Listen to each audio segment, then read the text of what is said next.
હવે વાત કરીએ આપણે જે યુનિવર્સિટી ગ્રંથ નિર્માણ બોર્ડ છે એનો આપણે સમુદ્રશાસ્ત્ર છે વિભાગ 4 છે, સમુદ્રશાસ્ત્રના મૂળ સ્વરૂપો વિશે વાત કરીશું આપણે. તેમાં આપણે આગળ વાત કરીએ. એમાં જે 23મું ચેપ્ટર છે આપણે છેલ્લેથી આપણે શરૂઆત કરીએ છીએ. 23મું ચેપ્ટર છે મહાસાગરોના વિસ્તાર અને વિસ્તરણ, એટલે કે જે મહાસાગર છે, મહાસાગરોના વિસ્તાર અને વિસ્તરણ. વાત કરીએ આપણે મહાસાગરો. પૃથ્વીના ગોળા પર નજર ફેરવીએ તો આપણને એની સપાટી પર ભૂમિ પ્રદેશ કરતાં પાણીનો પ્રદેશ વધુ જોવા મળે છે. એ પાણીનો મોટાભાગનો વિસ્તાર છે મહાસાગરો અને સમુદ્રનો બનેલો છે. તે પૃથ્વી સપાટીને આશરે 71% વિસ્તાર રોકે છે, અને જ્યારે એના 29% વિસ્તારમાં ધરતી આવેલી છે. એટલે 71% ઉપર 71% છે એ આશરે પાણી છે અને 29% છે એ જમીન ધરાવે છે.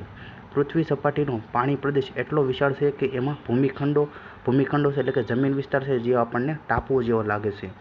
સમુદ્રશાસ્ત્રીઓએ પૃથ્વી પરની આ વિશાળ જળરાશિના મુખ્ય 4 વિભાગ પાડ્યા છે. એટલે કે સમુદ્રશાસ્ત્રીઓએ જે આ મોટી આખી વિશાળ જળરાશિઓના 4 મુખ્ય વિભાગ પાડ્યા છે. એમાં પહેલું છે પેસિફિક મહાસાગર અથવા પ્રશાંત મહાસાગર, બીજું છે એટલાન્ટિક મહાસાગર, ત્રીજું છે હિન્દ મહાસાગર અને ચોથું છે આર્કટિક મહાસાગર. જળરાશિ છે, જળરાશિના મુખ્ય વિભાગોને મહાસાગરો એટલે કે ઓશિયન્સ કહે છે. પેસિફિક મહાસાગર, એટલાન્ટિક મહાસાગર અને હિન્દ મહાસાગરો એકબીજાથી અનુક્રમે દક્ષિણ અમેરિકા, દક્ષિણ આફ્રિકા અને ટાસ્માનિયાના સૌથી દક્ષિણના બિંદુઓમાંથી પસાર થતી રેખાંશવૃત્તો 67 ડિગ્રી અને 16 મિનિટ પશ્ચિમ, પછી 20 ડિગ્રી પૂર્વ અને 146 ડિગ્રી 53 મિનિટ પૂર્વથી જુદા પાડવામાં આવ્યા છે. આ ઉપરાંત ઉત્તર ધ્રુવ પ્રદેશ પર આવેલો આર્કટિક મહાસાગર છે, ઉત્તર ધ્રુવ પર આવેલો આર્કટિક મહાસાગર અને ઉત્તર પેસિફિક મહાસાગર છે. ઉત્તર પેસિફિક મહાસાગરના જે બેરિંગની સામુદ્રધુની છે, બેરિંગની સામુદ્રધુનીના દક્ષિણ સીમા અને અલાસ્કાના અખાતથી જુદા પડે છે. આર્કટિક અને ઉત્તર એટલાન્ટિક જે ડેવિસની સામુદ્રધુની છે, ડેવિસની સામુદ્રધુનીની દક્ષિણ સીમા, પછી લેબ્રેડોર છે, લેબ્રેડોરથી ગ્રીનલેન્ડ સમુદ્રની દક્ષિણ પશ્ચિમ સીમા, પછી ગ્રીનલેન્ડ છે, ગ્રીનલેન્ડથી આઇસલેન્ડ અને નોર્વે સુધીની રેખા અને નોર્વેજિયન સમુદ્રથી જુદા પડે છે. હિન્દી મહાસાગર છે, હિન્દ મહાસાગર અને પેસિફિક સિંગાપોરથી સુમાત્રા સુધીની રેખા, પછી ઇન્ડોનેશિયા છે, ઇન્ડોનેશિયાની દક્ષિણ સીમા, પછી તિમોર છે, તિમોરથી કેપ તાલબોટ સુધીની રેખા, ઓસ્ટ્રેલિયા જે બાસની સામુદ્રધુની છે, બાસની સામુદ્રધુનીનો પશ્ચિમ છેડો, અને ટાસ્માનિયા છે, ટાસ્માનિયાની દક્ષિણ છેડામાંથી પસાર થતી 146 ડિગ્રી અને 53 મિનિટ પૂર્વ રેખાંશથી જુદા પડે છે. ભૂમિખંડો પાસે આવેલા મહાસાગરોના ભાગોને સમુદ્રો, અખાતો, ઉપસાગરો અને બાઈટ વગેરેના નામથી ઓળખવામાં આવે છે. મહાસાગરોના આ ભાગોના નામો પાસેના ભૌગોલિક પ્રદેશોના નામો પરથી, સંશોધકોના નામો પરથી કે સમુદ્રના રંગ પરથી પાડવામાં આવ્યા છે. દાખલા તરીકે અરબ સાગર, જાપાન સમુદ્ર, પછી બંગાળનો ઉપસાગર એટલે કે બંગાળની ખાડી વગેરે નામો છે જે કાંઠા પાસેના પ્રદેશો પરથી, પછી હડસન ઉપસાગર, બેફન સમુદ્ર, બેફન સમુદ્ર વગેરે નામો છે જે સંશોધકોના નામો પરથી પાડવામાં આવ્યા છે. જ્યારે રાતો સમુદ્ર, પીળો સમુદ્ર, શ્વેત સમુદ્ર વગેરેના સમુદ્ર જળના રંગ પરથી કહેવામાં આવે છે. પૃથ્વી પરના મહાસાગરો ખૂબ વિશાળ અને ઊંડા છે. એની સરેરાશ ઊંડાઈ આશરે 3800 મીટર જેટલી છે. એના તળિયે 10 થી 11 કિલોમીટર જેટલી ઊંડી ઘણી ખાઈઓ આવેલી છે. ફિલિપાઇન્સ પાસેથી એક ખાઈ આશરે 11 કિલોમીટરથી પણ વધારે ઊંડી છે. મહાસાગરના તળિયે ધરતી જેવા સ્વરૂપો પણ આવેલા છે. એટલે કે આપણે વાત કરીએ જમીન જે ધરતી છે, ધરતી ઉપર આપણને શું જોવા મળે? પર્વતો જોવા મળે છે, ઉચ્ચ પ્રદેશો, મોટી ખીણો જોવા મળે છે, ઉચ્ચ પ્રદેશો જોવા મળે છે વગેરે ઘણી ખનિજ પણ જોવા મળે છે. એવા જે ભૂમિ સ્વરૂપો છે જમીન ઉપર આવેલા છે એ દરિયાની મહાસાગરની અંદર પણ જોવા મળે છે એવું કહે છે. એટલે કે મહાસાગરોના તળિયે ધરતી જેવા સ્વરૂપો પણ આવેલા છે. એના તળિયા વિશાળ મેદાનો, ઊંચી પર્વતમાળાઓ, પહાડો, ઉચ્ચ પ્રદેશો, ફાટખીણો વગેરે સાગરમગ્ન સ્વરૂપોના બનેલા છે. મહાસાગરો છે જે મનુષ્યની ઘણી જરૂરિયાતો પૂરા પાડે છે. એટલે કે મહાસાગર છે મનુષ્યની ઘણી બધી જરૂરિયાતો પૂરી પાડે છે. એના પાણીમાં અને તળિયે મૂલ્યવાન રસાયણો, ખનિજોનો વિપુલ જથ્થો આવેલો છે. એના પાણીમાં એટલું બધું મીઠું સમાયેલું છે કે જો એ બધું મીઠું જો આપણે કાઢી લેવામાં આવે તો પૃથ્વીની સપાટી પર 150 મીટર જેટલું જાડું મીઠાનું પડ તૈયાર થઈ જાય છે. એના તળિયે છે મેંગેનીઝ, ટીન, લોખંડ વગેરે ખનિજો આવેલા છે. એની જે રેતી છે રેતીમાંથી હીરા પણ મળી આવે છે. મહાસાગરોમાં મનુષ્યો માટેના પ્રોટીનયુક્ત આહારના ભંડારો છે. એના મોજા, પ્રવાહો, ભરતી અને ઓટમાં પ્રચંડ શક્તિ રહેલી છે. એનાથી જે આપણે વીજળી પેદા કરી શકાય છે. મહાસાગરો આપણા જે વાહન વ્યવહારના માર્ગો છે. આપણા ઉદ્યોગો અને ગટરોના ગંદા પાણી એમાં ઠલવાય છે.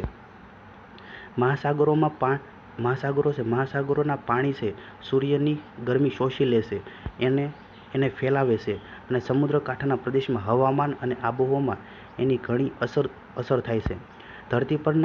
ધરતી પરના વરસાદ માટેનો મોટા ભાગનો ભેજ જે સમુદ્રમાંથી આવે છે. આ મહાસાગરો છે સીધી યા આડકતરી રીતે આપણને ઉપયોગી છે. હવે વાત કરીએ જમીન અને પાણીનું વિસ્તરણ. પૃથ્વી સપાટીનું ક્ષેત્રફળ આશરે એકમ, દશક, 100, 1000, લાખ, 10 લાખ કરોડ, એટલે કે પૃથ્વી સપાટીનું ક્ષેત્રફળ 51 કરોડ ચોરસ કિલોમીટર છે. એની સપાટીનો આશરે 36 કરોડ 10 લાખ ચોરસ કિલોમીટર વિસ્તાર સમુદ્રોથી ઢંકાયેલો છે. બાકીના જે 14 કરોડ 90 લાખ ચોરસ કિલોમીટરના વિસ્તારમાં જમીન આવેલી છે. ટૂંકમાં જે પૃથ્વી સપાટીના આશરે 71% વિસ્તારમાં પાણી છે અને 29% વિસ્તારમાં જમીન આવેલી છે. પૃથ્વી સપાટીના આ પાણી પ્રદેશને જલાવરણ કહેવામાં આવે છે. જલાવરણનો મોટો ભાગ જે મહાસાગરોનો બનેલો છે. પછી વાત કરીએ આપણે જે આપણે 4 વિભાગ પાડ્યા હતા, જે પેસિફિક મહાસાગર, એટલાન્ટિક મહાસાગર, હિન્દ મહાસાગર અને આર્કટિક મહાસાગર. તો એની ટકાવારી કેટલી છે? પેસિફિક મહાસાગર જે 45.7% ધરાવે છે. પેસિફિક એટલે કે પેસિફિક મહાસાગર અથવા પ્રશાંત મહાસાગર જેને કહીએ આપણે, તે 45.7%. પછી એટલાન્ટિક મહાસાગર જે 22.8% વિસ્તાર ધરાવે છે. હિન્દ મહાસાગર 20.3% ધરાવે છે. આર્કટિક મહાસાગર ક્યાં છે? ઉત્તર ગોળાર્ધમાં આવેલો છે, જે 3.9% ધરાવે છે. એટલે કુલ કેટલો? 92.7% ધરાવે છે. નોંધ છે, મહાસાગરોની બાજુના સમુદ્રોને આ ગણતરીમાં લેવામાં આવ્યો નથી. યાદ રાખવાનું છે. પૃથ્વી સપાટી પર જમીન અને પાણી અસમાન રીતે વહેંચાયેલા છે. તો પૃથ્વી સપાટી પર જમીન અને પાણી અસમાન રીતે વહેંચાયેલા છે. ઉત્તર ગોળાર્ધમાં જમીન વિસ્તાર કેટલો છે? ઉત્તર ગોળાર્ધ છે, વાત કરીએ આપણે જે વિષુવવૃત્ત રેખા છે, વિષુવવૃત્ત રેખાની જે ઉપરનો વિસ્તાર છે જેને આપણે ઉત્તર ગોળાર્ધ કહીએ છીએ. વિષુવવૃત્ત રેખા છે અને નીચેનો ભાગ આપણે દક્ષિણ ગોળાર્ધ કહીએ છીએ. જ્યારે ઉત્તર ગોળાર્ધમાં જમીન વિસ્તાર કેટલો છે? 39.3% છે અને સમુદ્ર વિસ્તાર 60.7% છે. જ્યારે દક્ષિણ ગોળાર્ધમાં વાત કરીએ, દક્ષિણ ગોળાર્ધમાં જમીન વિસ્તાર અને સમુદ્ર વિસ્તાર છે. ટૂંકમાં બંને ગોળાર્ધમાં પાણી પ્રદેશ વધારે છે. જમીન પ્રદેશનો વધુ વિસ્તાર ઉત્તર ગોળાર્ધમાં આવેલો છે. એટલે કે જમીન પ્રદેશનો વધુ વિસ્તાર ઉત્તર ગોળાર્ધમાં આવેલો છે. કારણ કે ઉપરની વાત કરીએ આપણે ઉત્તર ગોળાર્ધમાં મોટાભાગના બધા દેશો આવેલા છે. રશિયા છે, પછી યુરોપિયન કન્ટ્રીઝ છે, જે આપણે ઉત્તર અમેરિકા છે, કેનેડા છે, પછી મોટાભાગના બધા યુરોપિયન આખો દેશો, આખો રશિયા, જે યુએસ છે, જે રૂસ છે, મોટાભાગના આખો ખંડ આવી જાય છે. ટૂંકમાં બંને ગોળાર્ધમાં પાણી પ્રદેશ વધારે છે. જમીન પ્રદેશનો વધુ વિસ્તાર ઉત્તર ગોળાર્ધમાં આવેલો છે. તેથી ઉત્તર ગોળાર્ધને જમીન ગોળાર્ધ કહે છે. જ્યારે દક્ષિણ ગોળાર્ધમાં પાણી પ્રદેશ વધારે છે, તેથી દક્ષિણ ગોળાર્ધને પાણીનો ગોળાર્ધ તરીકે પણ ઓળખવામાં આવે છે. આ યાદ રાખવાનું છે. ઉત્તર ગોળાર્ધમાં શું છે? જમીન વધારે છે, એટલે એને જમીન ગોળાર્ધ કહે છે. દક્ષિણ ગોળાર્ધમાં પાણી વધારે છે, એટલે આને પાણીનો ગોળાર્ધ તરીકે ઓળખાય છે. જમીન ખંડો છે. જમીન ખંડો ઉત્તરમાં પહોળા છે. જમીન ખંડો ઉત્તરમાં પહોળા અને ઉત્તર તરફ સાંકડા થતા જાય છે. ઉત્તર ધ્રુવ પર મહાસાગરો આવેલા છે, જ્યારે દક્ષિણ ધ્રુવ પર ભૂમિખંડો આવેલા છે. ભૂમિખંડો અને પાણીની અસમાન વહેંચણી પૃથ્વી પરના હવામાન અને આબોહવાના નિર્માણમાં મહત્વના પરિબળ છે. શું કીધું કે ભૂમિખંડો છે? ભૂમિખંડ એટલે કે જમીન અને પાણી અસમાન વહેંચણી પૃથ્વી પરના અસમાન અને આબોહવાના નિર્માણમાં મહત્વના પરિબળ છે. હવે વાત કરીએ આપણે જે ભૂમિખંડો અને મહાસાગરો છે, એની ઉત્પત્તિ કઈ રીતે થઈ એ વાત કરીએ તો પૃથ્વીની ઉત્પત્તિ છે. પૃથ્વીની ઉત્પત્તિની જેમ ભૂમિખંડો અને મહાસાગરોની ઉત્પત્તિની સમસ્યા પણ રહસ્યમય અને જટિલ છે. શરૂઆતના સિદ્ધાંતો જે પૃથ્વી છે સૂર્યમાંથી છૂટી પડી, પછી તે ક્રમશઃ ઠંડી પડતી ગઈ અને એની સાથે ભૂમિખંડો અને મહાસાગરો ઉત્પન્ન થયા, એ મુદ્દા પર રચાયેલા હતા. કેલ્વિન નામના વિદ્વાનના મંતવ્ય પ્રમાણે પૃથ્વી જ્યારે વાયુ સ્વરૂપમાં હતી ત્યારથી જ તેના કેટલાક ભાગોમાં પદાર્થનો સંચય થવા લાગ્યો. કાળક્રમે તે ઠંડી થતાં એના પદાર્થના સંચયવાળા ભાગો છે તે ભૂમિખંડો અને બીજા ભાગો મહાસાગરોના તળિયે બન્યા. પૃથ્વીની સપાટી પર આજે જોવા મળતી જમીન અને પાણીની વિશિષ્ટ વહેંચણી પરથી ઈસવીસન 1875માં લોથિયન ગ્રીન નામના વિદ્વાને ભૂમિખંડો અને મહાસાગરોની ઉત્પત્તિ સમજાવતો એક નવો જ વિચાર રજૂ કર્યો છે. તે ચતુષ્ફલક છે. ચતુષ્ફલકના સિદ્ધાંત તરીકે પણ ઓળખાય છે. હવે વાત કરીએ આપણે ચતુષ્ફલકનો સિદ્ધાંત. પૃથ્વીની સપાટી પર થયેલી જમીન અને પાણીની વહેંચણી પરથી લોથિયન ગ્રીને પૃથ્વીને ચતુષ્ફલક આકારની કલ્પી ભૂમિખંડો અને મહાસાગરોની ઉત્પત્તિ સમજાવવાનો પ્રયત્ન કર્યો. એના મંતવ્ય પ્રમાણે ગરમ પૃથ્વી જેમ જેમ ઠંડી પડતી જાય છે તેમ તેમ એની અંદરનો ભાગ પણ ઠંડો પડતો ગયો અને સંકોચવા લાગ્યો. પરિણામે પૃથ્વીનો બહારનો વિવિધ રચનાવાળો પોપડો છે ગુરુત્વાકર્ષણને લીધે પૃથ્વીની અંદર તરફ દબાયો અને એમાંથી ચતુષ્ફલક આકારની પૃથ્વીનું નિર્માણ થયું. આ રીતે ઉત્પન્ન થયેલી ચતુષ્ફલક આકારની પૃથ્વીના ખૂણાઓ અને કિનારીઓના ભાગો ભૂમિખંડો બન્યા. જ્યારે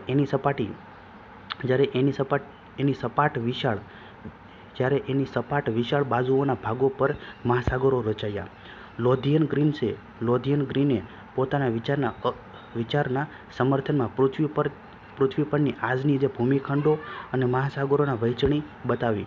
એણે બતાવ્યું કે એક અણી ઉપર ઊભેલી સમતોલ ચતુષ્ફલક આકારની પૃથ્વીના ખૂણાઓ અને કિનારીઓના ભાગો પર ભૂમિખંડો આવેલા છે, જ્યારે સપાટ વિશાળ બાજુઓના ભાગો છે જે મહાસાગરોથી રોકાયેલા છે.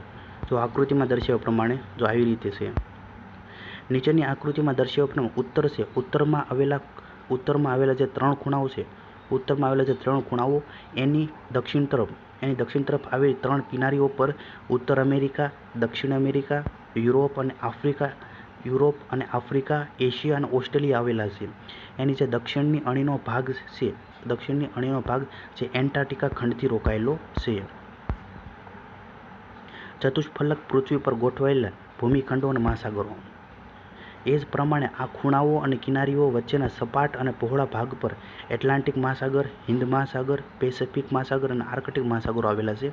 નોંધ છે ચતુષ્ફલક આકાર જે સમબાજુ ત્રિકોણનો બનેલો છે.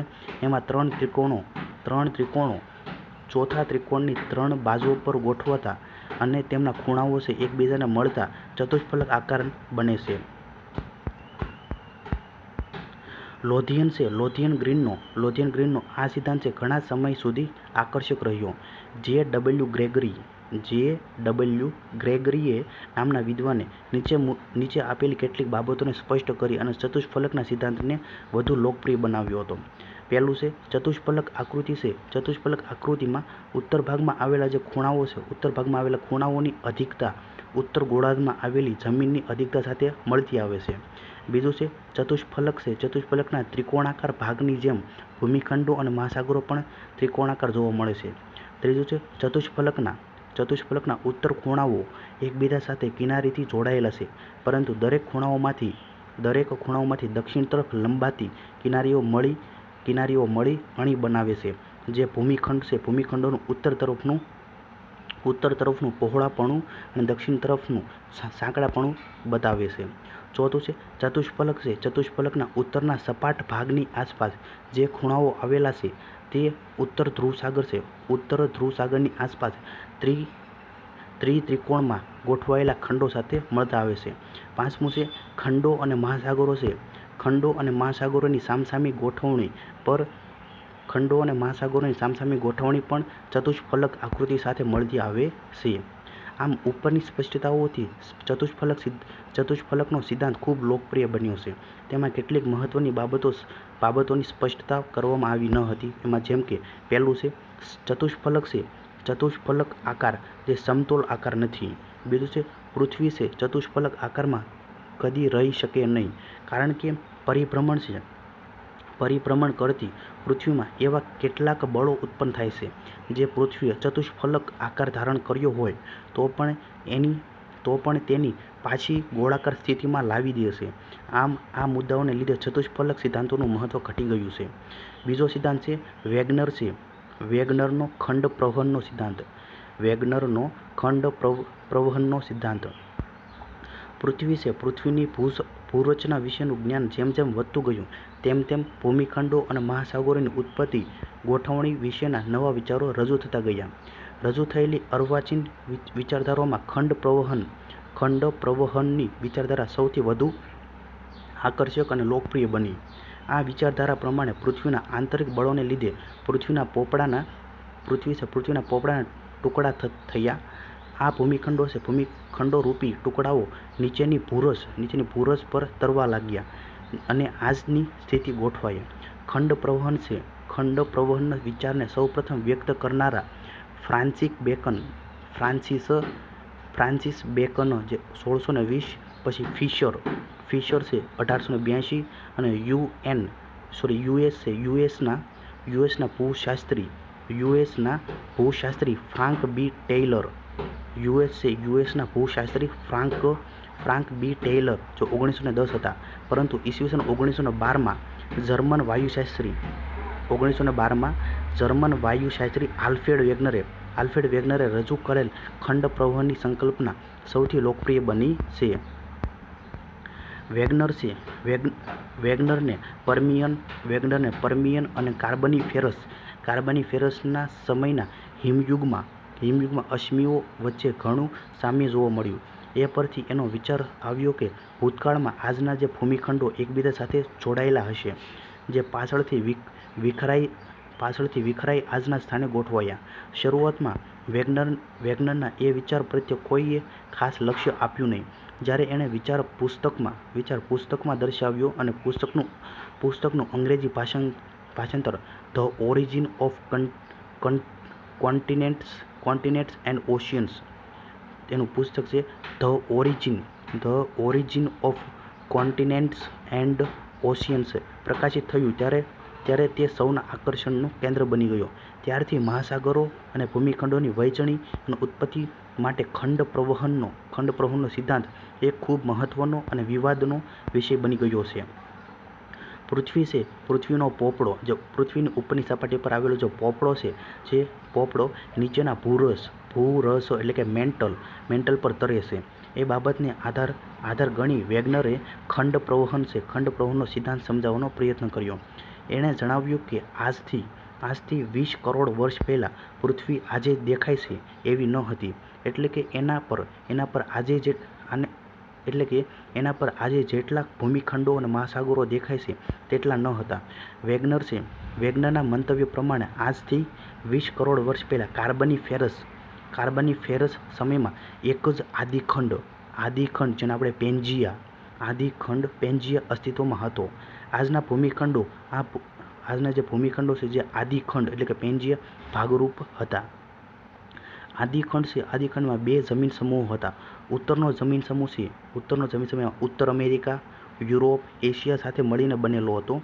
જ્યારે દક્ષિણનો જમીન સમૂહ જેમાં ઓસ્ટ્રેલિયા, એન્ટાર્કટિકા, દક્ષિણ ભારત, પછી આફ્રિકા અને દક્ષિણ અમેરિકાનો બનેલો હતો.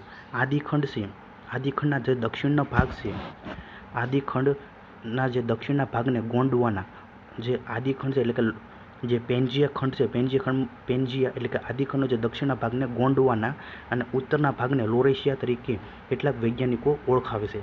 આ બંને ભાગો વચ્ચે પૂર્વથી પશ્ચિમ જે એક તેથીસ એટલે કે તેથીસ સમુદ્ર હતો.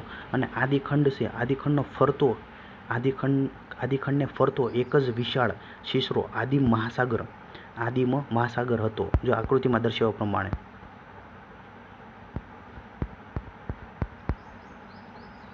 જો ઉપરનો ભાગ છે જે લોરેશિયા કહેવાતો હતો, એની વચ્ચેથી એક ટેથીસ મહાસાગર હતો.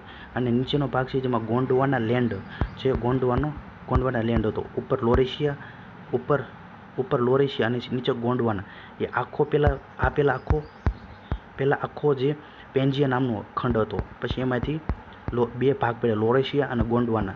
પછી જેમ જેમ સમય થતો ગયો તેમ જે પૃથ્વીની જે પ્લેટો છે જે બધા અલગ અલગ દિશામાં વહેંચાય. જે આપણો ભારત દેશ છે, જેને લીધે આપણો હિમાલયની રચના થઈ છે.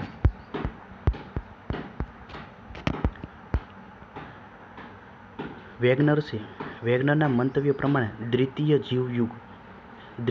જીવયુગ જેને આપણે મેસાઝોઇક ઇરા દરમિયાન વિકલ ગુરુત્વાકર્ષણના બળોને કારણે આદિખંડના જમીન સમૂહમાં ભાગોનું વિસર્જન થયું. છૂટા પડેલા ભૂમિખંડોરૂપી ટુકડાઓ તેમની નીચે આવેલા ભૂરસ એટલે કે મેન્ટલ પર તરાપાની જેમ બળની દિશામાં તણાવવા લાગ્યા. ઉત્તર અમેરિકા અને દક્ષિણ અમેરિકા જે યુરોપ આફ્રિકાથી છૂટા પડીને પશ્ચિમ તરફ તણાવવા લાગ્યા. એ જ પ્રમાણે ઓસ્ટ્રેલિયા અને એન્ટાર્કટિકા દક્ષિણ તરફ તણાવવા લાગ્યા. દક્ષિણ ભારત જે આફ્રિકાથી છૂટો પડી ઉત્તર તરફ ખસવા લાગ્યું. જો આપણો એમાં દક્ષિણ ભારત જે આફ્રિકાથી છૂટો પડી ઉત્તર તરફ ખસવા લાગ્યો. આમ આદિખંડ છે, આદિખંડના વિસર્જિત ભાગો જે તણાતા આજની સ્થિતિ પર સ્થિત થયા. ભૂમિખંડોની વચ્ચેના ભાગો જે મહાસાગરો અને સમુદ્ર તરીકે ઓળખાયા. આફ્રિકા અને યુરોપ વચ્ચે દબાણ આવવાથી તિથીના સમુદ્રનું તળિયું ઉપસી આવ્યું અને એમાંથી અલ્પાઇન પર્વતમાળાની રચના બની. અમેરિકાની રોકીઝ પર્વતમાળા અને એન્ડીઝ પર્વતમાળાઓ જે અમેરિકાની પશ્ચિમ તરફની પ્રવહનથી સમુદ્રના તળિયે એની પશ્ચિમ બાજુ વચ્ચે દબાણ થતાં ઉત્પન્ન થઈ. વેગનરે પોતાના પરિકલ્પનાના ટેકામાં કેટલાક પુરાવા રજૂ કર્યા. એણે બતાવ્યું કે પ્રવહન કરતા આદિખંડના ટુકડાઓ જિગસો પઝલની રમતના ટુકડાઓ જેવા છે. જો એમને બરોબર બંધબેસતા ગોઠવવામાં આવે તો એક સંપૂર્ણ આકૃતિ બને. એણે દ્રષ્ટાંત તરીકે એટલાન્ટિકના બંને કાંઠા એકબીજાની સાથે બંધબેસતા બતાવ્યા. એણે બતાવ્યું કે દક્ષિણ અમેરિકાનો જે બ્રાઝિલ છે, બ્રાઝિલનો બહાર નીકળેલો ભાગ જે આફ્રિકા છે, આફ્રિકાના ગિનીના અખાતમાં બરોબર બંધ બેસે છે. એ જ પ્રમાણે પૂર્વ આફ્રિકાના કિનારે આવેલ જે ઇથિયોપિયાનો ભાગ જે પશ્ચિમ ભારત અને પાકિસ્તાનના વળાંકમાં પ્રમાણસર ગોઠવાઈ જાય છે. ઓસ્ટ્રેલિયાનો ઉત્તરનો છેડો બંગાળના ઉપસાગરમાં આ જ પ્રમાણે બરાબર ગોઠવાઈ જાય છે. વેગનરે એટલાન્ટિકના બંને કાંઠાના પ્રદેશોની ખડક રચના, પ્રાચીન જીવ અવશેષો વગેરે ઘણી બાબતોમાં રહેલી સામ્યતા પુરાવા રૂપે બતાવી. આમ આ પુરાવાને કારણે વેગનરની પરિકલ્પના ઘણી લોકપ્રિય બની. એમાં બધા ખંડોનું એકબીજા સાથે બંધ બેસવું તથા ખંડોના પ્રવહન માટેની બળની બળની અસ્પષ્ટતા વગેરે બાબતોમાં ઘણી ક્ષતિઓ રહેલી છે. તેમ છતાં આ પરિકલ્પના ઘણી મહત્વની ગણાય છે. હવે વાત કરીએ આપણે સમુદ્રતલ છે. સમુદ્રતલ પ્રસરણની પરિકલ્પના. સમુદ્રતલ પ્રસરણની પરિકલ્પના 20મી સદીમાં સમુદ્રના તળિયેનો સઘન અભ્યાસ થયો. ઈસવીસન 1950માં સમુદ્રના તળિયાનો અભ્યાસ કરતા ભૂશાસ્ત્રીઓએ શોધી કાઢ્યું કે પૃથ્વીનો પોપડો છે ભૂમિખંડોના ભાગ કરતાં સમુદ્ર તળિયાના ભાગમાં ઘણો પાતળો છે. તે ભૂમિખંડોના ભાગમાં 40 કિલોમીટર જેટલો જાડો છે, જ્યારે સમુદ્રના તળિયાના ભાગમાં તે માત્ર 6 થી 7 કિલોમીટર જેટલો જાડો છે. આ ઉપરાંત મહાસાગરોની મધ્યમાં વિરાટ સાગરમગ્ન પર્વતમાળાઓ આવેલી છે એ પણ શોધી કાઢ્યું.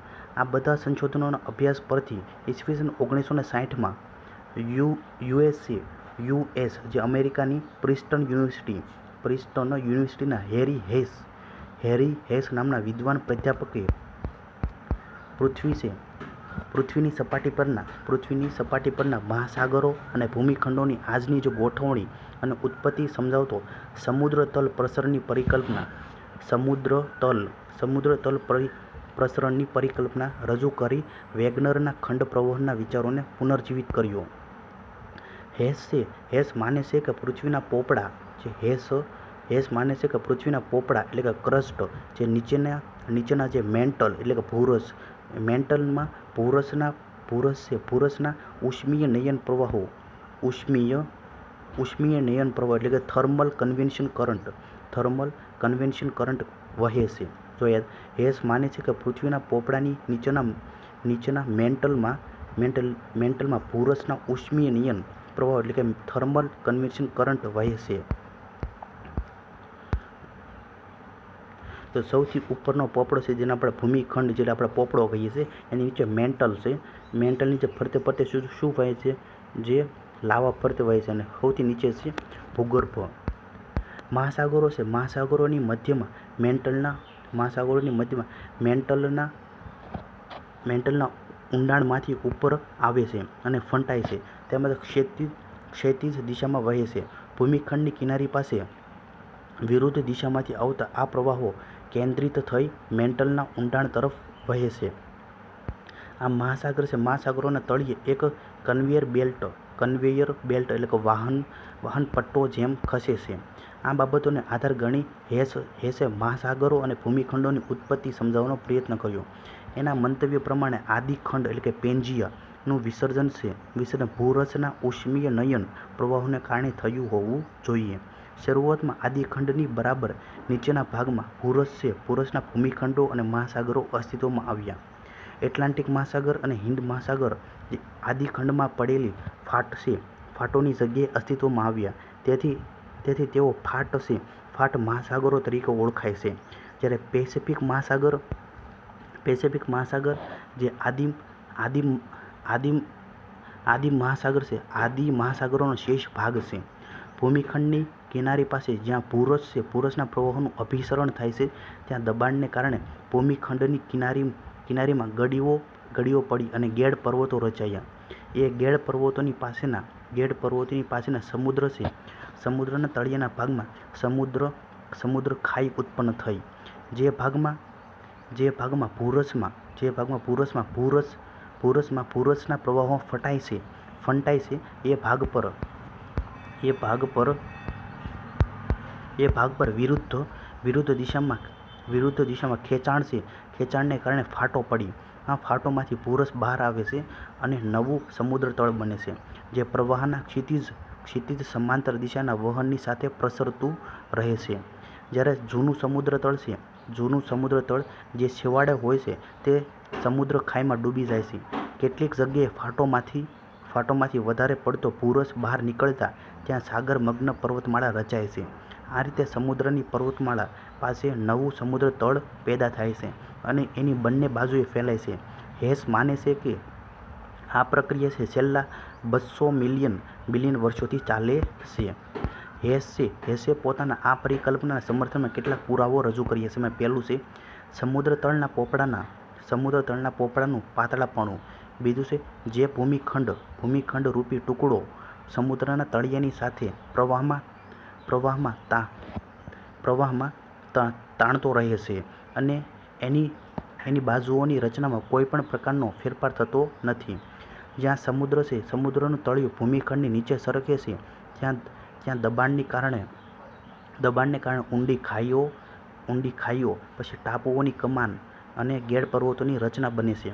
પેસિફિક છે, પેસિફિક મહાસાગરની પૂર્વ બાજુએ આવેલી દક્ષિણ અમેરિકા છે, દક્ષિણ અમેરિકાની જે એન્ડીઝની પર્વતમાળાને પેરુ ખાઈ અને એની પશ્ચિમ બાજુએ આવેલી ટાપુઓની કમાન અને ખાઈઓ આનું ઉદાહરણ છે.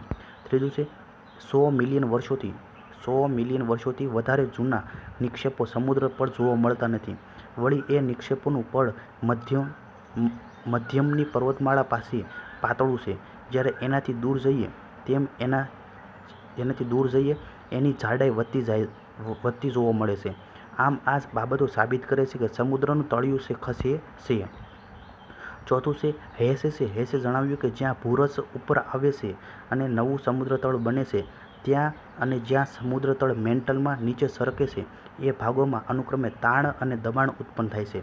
તેથી મહાસાગરોમાં ધરતીકંપો થાય છે અને સક્રિય જ્વાળામુખીઓ પણ આ જ વિસ્તારમાં આવેલા જોવા મળે છે. આ ઉપરાંત ભૂસ્તરીય રચના, ખડકો અને જીવાવશેષોમાંથી રહેલી સામ્યતાના પુરાવો પણ રજૂ કર્યા છે. હેસેનો આ સિદ્ધાંત વૈજ્ઞાનિકોમાં ખૂબ પ્રિય બન્યો. કેટલાક સિદ્ધાંતોને ભૂમિખંડો અને મહાસાગરોની ઉત્પત્તિ અને ગોઠવણીની સમસ્યાના ઉકેલની ખૂબ જ નજીક માને છે, તો કેટલાક એને સિદ્ધાંત કરતાં સાચી ઘટના તરીકે સ્વીકારે છે. વાત કરીએ પ્લેટ ટેક્ટોનિકનો સિદ્ધાંત. પ્લેટ ટેક્ટોનિક્સનો સિદ્ધાંત. આ સિદ્ધાંતમાં પૃથ્વીના પોપડાનો સૌથી ઉપરનો ભાગ, જે મૃદાવરણ એટલે કે લિથોસ્ફિયર તરીકે ઓળખાય છે, તેને સમુખ્ય ગણાય તેવી દ્રઢ ભૂતકતીઓ અને બીજી કેટલીક નાની ભૂતકતીઓનું બનેલું બતાવવામાં આવ્યું છે. યુરેશિયન પ્લેટ, ઇન્ડિયન પ્લેટ, પછી પેસિફિક પ્લેટ, પછી અમેરિકન પ્લેટ, પછી આફ્રિકન પ્લેટ અને એન્ટાર્કટિકથી ઓળખાતી મુખ્ય ભૂતકતીઓ છે. જ્યારે નાની ભૂતકતીઓમાં એરેબિયન, ફિલિપિન્સ કોકોસ, પછી નાસ્કા કેરેબિયન અને સ્કોશિયાથી ઓળખાય છે. આ દરેક ભૂતકતી આશરે 100 થી 150 કિલોમીટર જેટલી જાડાઈ ધરાવે છે, જે પૃથ્વીના અંદર રહેલા મેન્ટલ ઉપર તરે છે.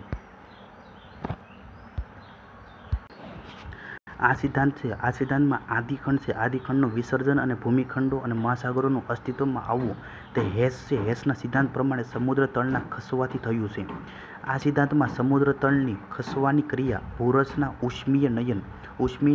ઉષ્મીય નયનતાના પ્રવાહોના ભાગરૂપે થતી સ્વીકારી નથી, પરંતુ તે ખસવાની ક્રિયાને જુદી બતાવી છે. એ ક્રિયામાં સમુદ્ર તળની મધ્યની પર્વતમાળાની ફાટમાંથી બહાર આવતા લાવાથી એની બંને બાજુએ આવેલી ભૂતકતીઓ બને છે અને ખસતી રહે છે. સમુદ્ર ખાઈ પાસે જ્યાં બે ભૂતકતીઓ મળે છે, ત્યાં એક ભૂતકતી બીજી ભૂતકતીની નીચે આશરે 45 ડિગ્રીના ખૂણે સરકે છે અને મેન્ટલના મેગ્મામાં ભળી જાય છે. આ રીતે સરકતી ભૂતકતી ઉપર ચોંટેલો ભૂમિખંડ જ્યારે સમુદ્ર ખાઈ પાસે પહોંચે છે, ત્યારે ભૂમિખંડના પદાર્થની ઓછી ઘનતા હોવાથી તે નીચે તરફ સરકતો નથી, પરંતુ ત્યારે ભૂતકતીની નીચે સરકવાની ક્રિયા બંધ પડે છે. બીજી કેટલીક ભૂતકતીઓ જ્યારે મળે છે, ત્યારે એકબીજાની કિનારી સાથે ઘસાઈને સમાંતર દિશામાં સરકે છે. અહીં ભૂતકતીઓમાં કોઈ ઉમેરો કે નાશ થતો નથી. આમ ભૂતકતીઓ એના પર જે ચોંટેલા ભૂમિખંડો અને મેન્ટલ પર તરે છે અને ધીમી ગતિએ આકૃતિમાં બતાવ્યા પ્રમાણે જુદી જુદી દિશાઓમાં તરફ ખસતી રહે છે. આ પૃથ્વી સપાટી પર ભૂમિખંડો અને મહાસાગરોની ઉત્પત્તિ અને વહેંચણી માટેની સૌથી અર્વાચીન વિચારધારા છે. એમાં ખંડ પ્રવહન, સમુદ્ર તળ પ્રસરણ અને પૃથ્વીના પોપડાની રચના વગેરે બાબતોને સાથે સાંકળવામાં આવી છે.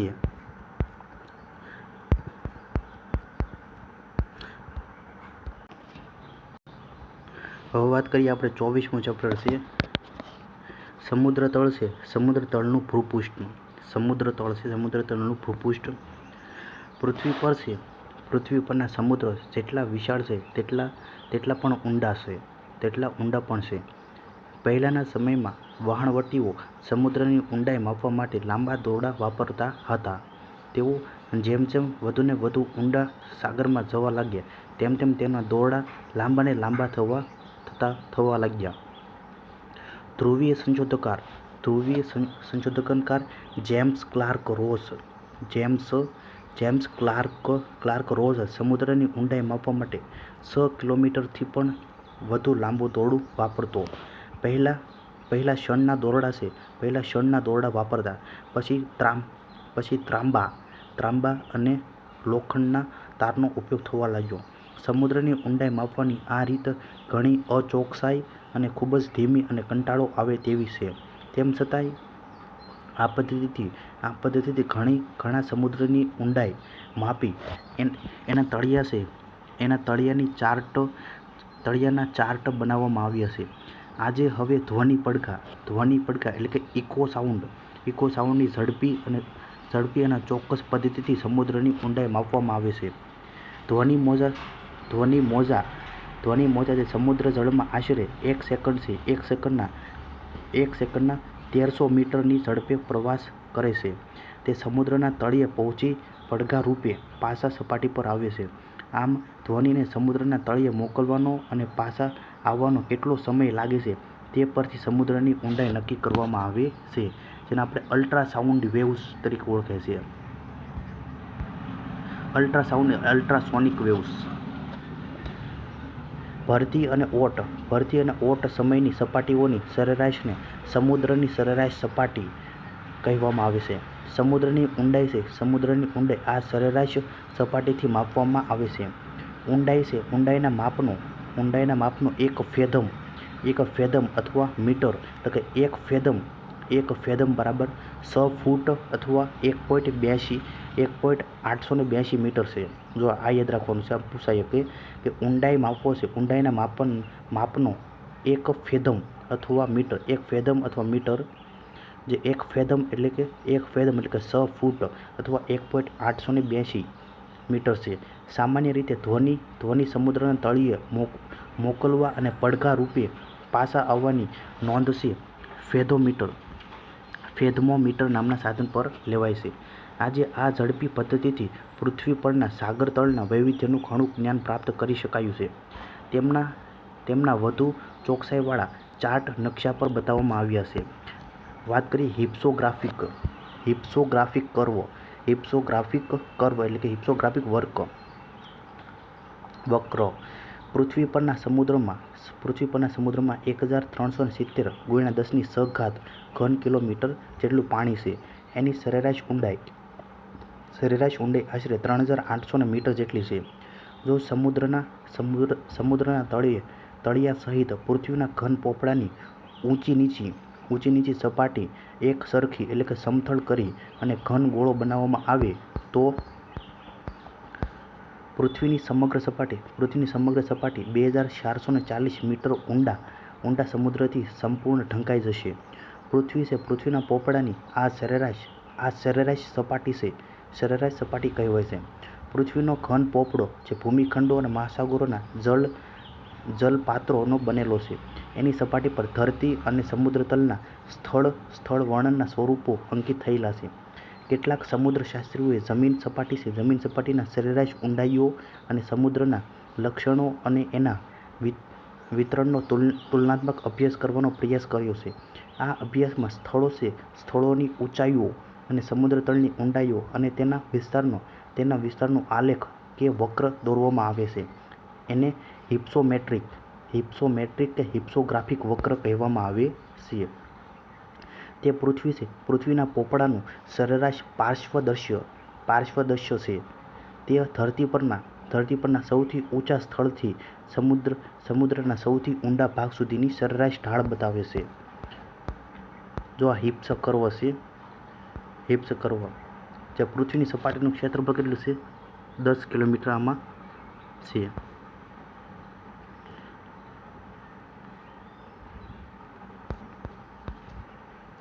જો જમીનની સરેરાશ ઊંડાઈ કેટલી છે? જમીનની સરેરાશ ઊંડાઈ 840 મીટર, સમુદ્રની સરેરાશ ઊંડાઈ 3800 મીટર છે. હિપ્સોમેટ્રિક આલેખ છે. હિપ્સોમેટ્રિક આલેખ છે પૃથ્વીના પોપડાના સ્વરૂપોના કેટલાક લક્ષણો પણ સૂચવે છે. ખંડો પરના ઊંચા પ્રદેશોની સરખામણીમાં સમુદ્રમાં ઊંડા વિસ્તારોનું પ્રમાણ વધારે છે. જમીન પરના સૌથી ઊંચા સ્થળની ઊંચાઈ કરતાં સમુદ્રમાં ઊંડાઈ વધુ જોવા મળે છે. બીજું જમીન પ્રદેશ છે. જમીન પ્રદેશની ઊંચાઈની સાથે તેનું ક્ષેત્રફળ નાનું થતું જાય છે. એટલે કે જમીન સપાટી પર આવેલા ઊંચા પર્વતો થોડો વિસ્તાર રોકે છે. સમગ્ર પોપડાના લગભગ 1% જેટલો વિસ્તાર ઊંચા પર્વતીય પ્રદેશો રોકે છે. જ્યારે એનો 6000 મીટરથી ઊંડો સમુદ્ર તળ છે. સમુદ્ર તળનો ભાગ 1%થી પણ ઓછો છે. પોપડાની સપાટીનો 50%થી વધારે ભાગ 3000થી લઈને 6000 મીટરની ઊંડાઈના લગભગ સમતલ સમુદ્રના તળિયાનો બનેલો છે. જ્યારે ધરતી પરના 1000 મીટર સુધીની ઊંડાઈના મેદાનો છે 20% જેટલો ભાગ બનાવે છે. પોપડાની સમગ્ર સપાટીના આ મુખ્ય અધિક વિસ્તારો એની બે ઘન સપાટીઓ સૂચવે છે. પહેલું છે એક જમીન ખંડની સરેરાશ સપાટી. એક જમીન ખંડ છે. જમીન ખંડની સરેરાશ સપાટી કેટલી છે? 840 મીટર જે ઊંચાઈ ધરાવે છે. અને બીજી સમુદ્ર તલ છે. સમુદ્ર તલની સરેરાશ સપાટી 3800 મીટર એટલે કે 3800 મીટર ઊંચાઈ ધરાવે છે. તો આ યાદ રાખવાનું છે.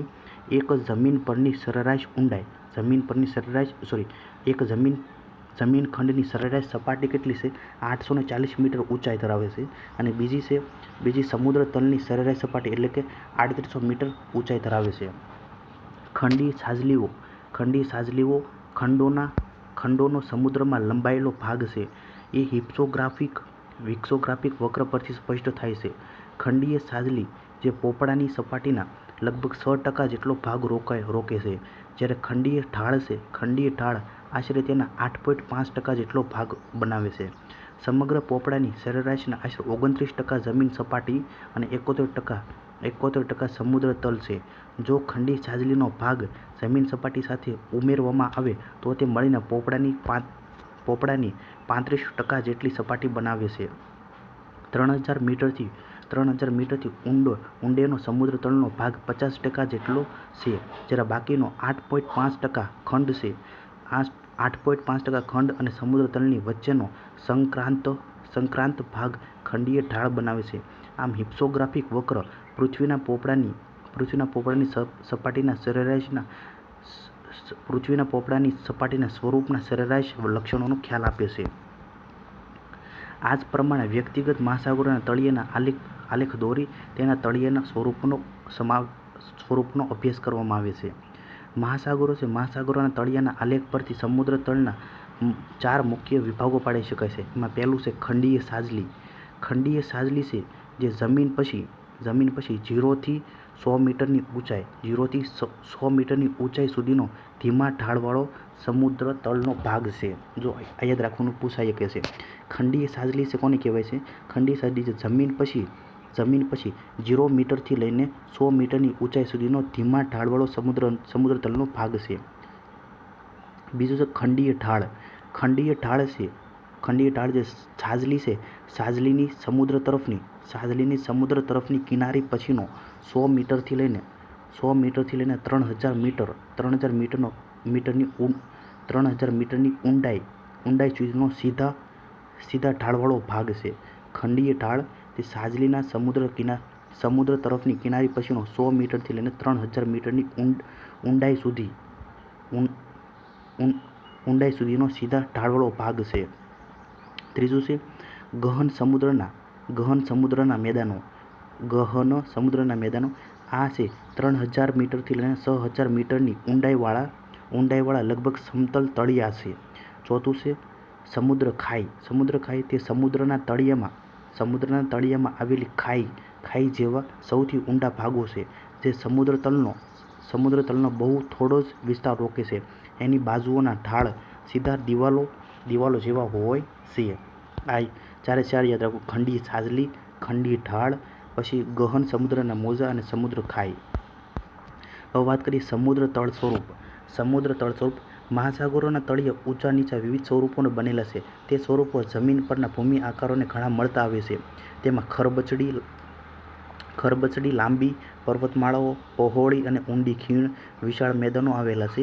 સમુદ્ર તળના આ સ્વરૂપો ધરતી પરના સ્વરૂપો કરતાં ઘણા વિશાળ અને બીજાથી સ્પષ્ટ રીતે જુદા તરી આવે છે. ભૂમિખંડોથી સમુદ્ર તરફ જતા ઊંડાઈની દ્રષ્ટિએ સમુદ્ર તલને 4 મુખ્ય સ્વરૂપોમાં વહેંચવામાં આવે છે. પહેલું છે ખંડીય છાજલી, બીજું છે ખંડીય ઢાળ, ત્રીજું છે ગહન સમુદ્ર મેદાન, ચોથું છે સમુદ્ર ખાઈ. ઉપરના સ્વરૂપો ઉપરાંત સમુદ્રના તળિયા પર પહાડો, પર્વતમાળાઓ, કોતરો વગેરે સ્વરૂપો પણ આવેલા છે. જો આકૃતિમાં દર્શાવ્યા પ્રમાણે ખંડીય છાજલી, પછી ખંડીય ઢોળાવ, પછી સાગરમગ્ન ટેકરીઓ, પછી જો ટાપુઓ છે. વાત કરીએ આપણે, પહેલું છે ખંડીય છાજલી. ખંડીય છાજલી છે જે ભૂમિખંડ છે. ભૂમિખંડનો કિનારીનો ભાગ ધીમો ઢાળ લેતો સમુદ્રમાં આગળ વધી કાંધી જેવો ભાગ બનાવે છે. ભૂમિખંડની નજીકના આ કાંધી જેવા ધીમા ઢાળવાળા, સપાટ અને પહોળા સમુદ્ર તલના છીછરા ભાગને ખંડીય છાજલી કહેવામાં આવે છે. સમુદ્રમાં ખંડીય છાજલીઓ ક્યાંક પહોળી તો ક્યાંક સાંકડી જોવા મળે છે. તેની પહોળાઈ કે સાંકડાપણાનો આધાર પાસેના કાંઠાના પ્રદેશના ભૂપૃષ્ઠ પર રહેલો છે. જ્યાં કાંઠાનો પ્રદેશ પર્વતીય કે ઉચ્ચ પ્રદેશ હોય છે, ત્યાં ખંડીય છાજલી સાંકડી અથવા બિલકુલ જોવા મળતી નથી. દાખલા તરીકે દક્ષિણ અમેરિકા છે. દક્ષિણ અમેરિકાના જે પશ્ચિમ કાંઠા પાસે એન્ડીઝ પર્વતમાળા આવેલી હોવાથી તેની પાસેની પેસિફિક મહાસાગર છે. પેસિફિક મહાસાગરની ખંડીય છાજલી માત્ર 15 કિલોમીટર જેટલી પહોળી છે. એ જ પ્રમાણે આફ્રિકન ખંડ ઉચ્ચ પ્રદેશ છે અને તેની ફરતે આવેલી ખંડીય છાજલીઓ સાંકડી છે. ઉત્તર આફ્રિકાના પૂર્વ કિનારે મેદાની પ્રદેશ હોવાથી તેની પાસેની એટલાન્ટિકની ખંડીય છાજલી આશરે 90 થી 120 કિલોમીટર જેટલી પહોળી છે. એ જ પ્રમાણે આર્કટિક મહાસાગર છે. આર્કટિક મહાસાગરના મેદાની કાંઠા પરની ખંડીય છાજલીઓ આશરે 150 થી લઈને 500 કિલોમીટરથી પણ વધારે પહોળી છે. કેટલીક મોટી નદીઓના મુખ પાસેની છાજલીઓ ઘણી વધારે જોવા મળે છે. બંગાળનો ઉપસાગર, પીળો સમુદ્ર તથા ઉત્તર સાઇબેરિયા છે. ઉત્તર સાઇબેરિયાના કાંઠા પાસે આવી વિશાળ ખંડીય છાજલીઓ આવેલી છે. ખંડીય છાજલી ક્યાં આવેલી છે? તો બંગાળનો ઉપસાગર, પીળો સમુદ્ર અને ઉત્તર સાઇબેરિયાના કાંઠા પાસે આવેલી વિશાળ ખંડીય છાજલીઓ આવેલી છે. દુનિયાની ખંડીય છાજલીઓ આશરે 65 કિલોમીટર પહોળી અને 130 મીટર ઊંડી છે. તેનો સરેરાશ ઢાળ છે 0 ડિગ્રી અથવા 0.7 અથવા 0.2% જેટલો છે. જુદી જુદી ખંડીય છાજલીઓના ઢાળ જુદા જુદા હોય છે. ખૂબ પહોળી ખંડીય છાજલીનો ઢાળ 1 ડિગ્રીથી પણ ઓછો હોય છે. પહાડી પ્રદેશ કે ઉચ્ચ પ્રદેશના કિનારા પાસેના ખંડીય છાજલીનો ઢાળ વધુ હોય છે. કેટલીકવાર ખંડીય છાજલીનો ઢાળ કાંઠાની જમીનના ઢાળ સાથે સળંગ હોય છે.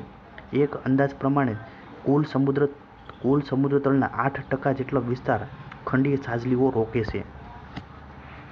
વ્યક્તિગત રીતે જોતા એટલાન્ટિક છે. એટલાન્ટિકના કુલ તળિયાના 13.3%. પેસિફિક છે. પેસિફિકનો 5.7% અને હિન્દ મહાસાગર છે. હિન્દ મહાસાગરનો આશરે 4.2% જેટલો વિસ્તાર ખંડીય છાજલીઓનો બનેલો છે.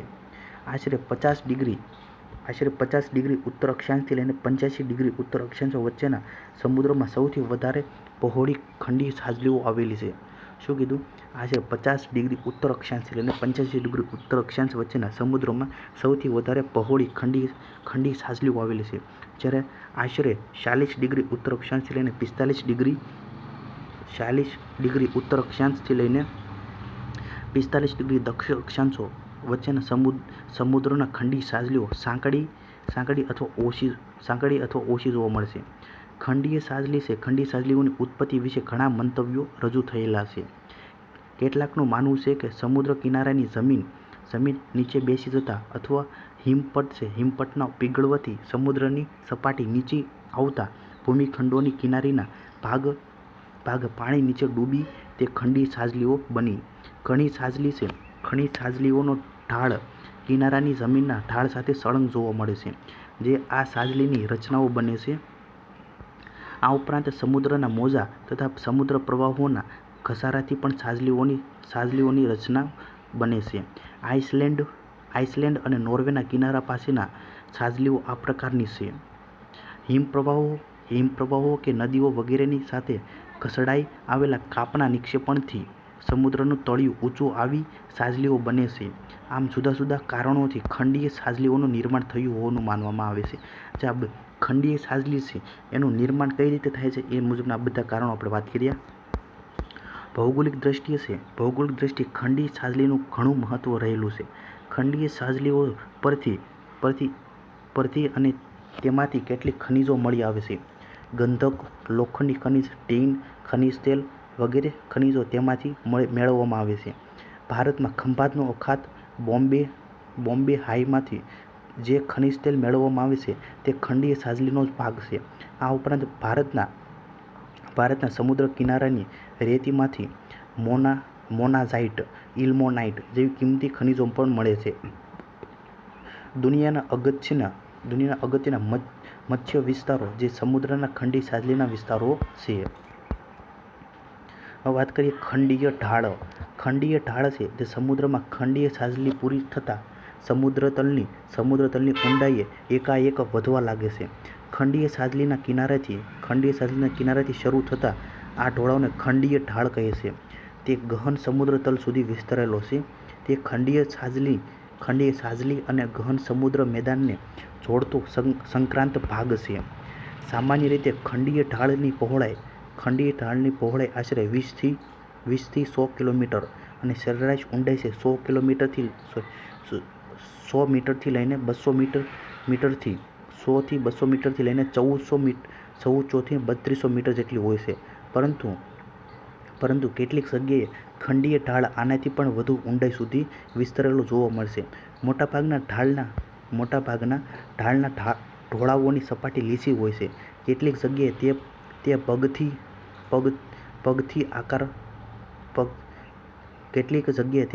આકાર પણ હોય છે. ઘણી જગ્યાએ તેના પર સમુદ્રતલની કોતરો જોવા મળે છે. ખંડીય ઢાળનો સરેરાશ ઢોળાવ આશરે 1.20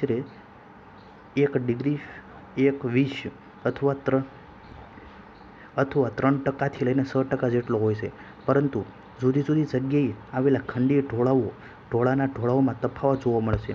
જેમ કે મેદાની કિનારા કે પહોળી છાજલી પાસે આવેલા ઢાળના ઢોળાવ 3.5% એટલે કે 20 ડિગ્રી જેટલો હોય છે. 3.5% એટલે કે 2 ડિગ્રી જેટલો હોય છે. આઇસલેન્ડ અને કાલિકટના કિનારા પાસેના ખંડીય ઢોળાવ એકદમ સીધા જે 36 ડિગ્રી છે. સમુદ્ર ખાઈ પાસેના ઢાળના ઢોળાવો તો સીધા દિવાલ જેવા અને એની પહોળાઈનો આધાર કાંઠાના પ્રદેશના ભૂપૃષ્ઠ પર રહેલો છે. એટલાન્ટિક મહાસાગરમાં 51 ડિગ્રી અને 30 મિનિટ ઉત્તર અક્ષાંશવૃત્ત પર આવેલો ખંડીય ઢાળ આશરે 80 કિલોમીટર દૂર શરૂ થાય છે અને 1800 મીટરની ઊંડાઈ સુધીમાં 390 કિલોમીટર જેટલો વિસ્તરેલો જોવા મળે છે. ખંડીય ઢાળ દુનિયાના કુલ સમુદ્રતલના 8.5% જેટલો ઢાળ વિસ્તાર રોકે છે. ખંડીય ઢાળ જે દુનિયાના કુલ સમુદ્રતલના 8.5% જેટલો વિસ્તાર રોકે છે. આશરે 80 ડિગ્રી દક્ષિણ અક્ષાંશથી લઈને 70 ડિગ્રી દક્ષિણ અક્ષાંશ વૃત્તો અને 20 ડિગ્રી ઉત્તર અક્ષાંશથી લઈને 50 ડિગ્રી દક્ષિણ અક્ષાંશ વૃત્તો વચ્ચેના સમુદ્રના ખંડીય ઢાળો સૌથી વધારે વિસ્તારમાં પ્રસરેલા છે. એટલાન્ટિક મહાસાગર અને હિન્દ મહાસાગરના ઢાળો કરતાં પેસિફિકના ઢાળોના ઢોળાવ પ્રમાણમાં વધુ છે. દુનિયાના સૌથી સીધા ઢાળો એટલાન્ટિકમાં ક્યુબા છે, ક્યુબાની દક્ષિણે આવેલા છે. દુનિયામાં સૌથી સીધા ઢાળો એટલાન્ટિકમાં ક્યુબા છે, ક્યુબાની દક્ષિણે આવેલા છે. જ્યારે સૌથી લાંબો અને સીધા ઢાળવાળો ઢાળ છે બ્રાઝિલ છે, બ્રાઝિલના ઉચ્ચ પ્રદેશ પાસે આવેલો છે. સૌથી લાંબો અને સીધા ઢાળવાળો ઢાળ બ્રાઝિલના ઉચ્ચ પ્રદેશ પાસે આવેલો છે. નિક્ષેપણ, સ્તરભંગ અને ગેડીકરણ જેવી પ્રક્રિયાઓથી ખંડીય ઢાળોની રચના બને છે. ખંડીય ઢાળોની રચના કઈ રીતે બને છે? નિક્ષેપણ, સ્તરભંગ અને ગેડીકરણ જેવી પ્રક્રિયાઓથી ખંડીય ઢાળોની રચના બને છે. હવે વાત કરીએ આપણે ગહન સમુદ્ર મેદાન. ખંડીય ઢાળ ઉતરતા ઊંડો વિશાળ સપાટ સમુદ્ર તળનો ભાગ આવે છે. આ ભાગને ગહન સમુદ્ર મેદાન એટલે કે ડીપ સી પ્લેન અથવા એબસાલ પ્લેન કહે છે. ગહન સમુદ્ર મેદાન જે ખંડીય ઢાળ પરનો ભાગ નિક્ષેપોનો બનેલો અને ચઢાવ જેવો હોય છે. આ ભાગને ખંડીય ચઢાવ એટલે કોન્ટિનેન્ટલ રાઇઝ તરીકે ઓળખવામાં આવે છે. ગહન સમુદ્ર મેદાન દુનિયાના કુલ સમુદ્ર મેદાનના 47% જેટલો વિસ્તાર ઓકે છે. શું કીધું? ગહન સમુદ્ર મેદાન દુનિયાના કુલ સમુદ્ર તલના 47% જેટલો વિસ્તાર ઓકે છે. એટલાન્ટિકમાં એના કુલ તલ વિસ્તાર છે. કુલ તલ વિસ્તારના 55%. પેસિફિકમાં 80.3% અને હિન્દ મહાસાગરમાં 80.1% જેટલા વિસ્તારોમાં આ મેદાનો પથરાયેલા છે. એટલાન્ટિક મહાસાગરમાં ખંડીય છાજલીનું પ્રમાણ વધારે હોવાથી ત્યાં મેદાની વિસ્તાર ઓછો છે. શું કીધું? એટલાન્ટિક મહાસાગરમાં ખંડીય છાજલીનું પ્રમાણ વધારે હોવાથી ત્યાં મેદાની વિસ્તાર ઓછો છે. ગહન સમુદ્ર મેદાનના સરેરાશ ઢાળ 1% અને ઊંડાઈ છે 3000 થી લઈને 6000 મીટર જેટલા છે. ગહન સમુદ્ર મેદાનની સપાટી ઘણી ખાડા ટેકરાવાળી છે. તેના પર ઊંડી ખાઈઓ, ઉચ્ચ પ્રદેશો, લાંબી પર્વતમાળાઓ વગેરે સમુદ્રતલ સ્વરૂપો આવેલા છે.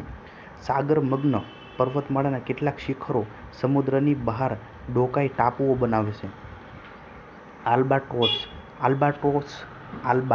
આલ્બાટ્રોસ નામના એક સંશોધક જહાજના સંશોધન દરમિયાન હિન્દ મહાસાગરમાં સિલોનની અગ્નિ દિશાએ આવેલું સખત લાવાનું બનેલું ગહન સમુદ્ર મેદાન શોધી કાઢવામાં આવ્યું છે.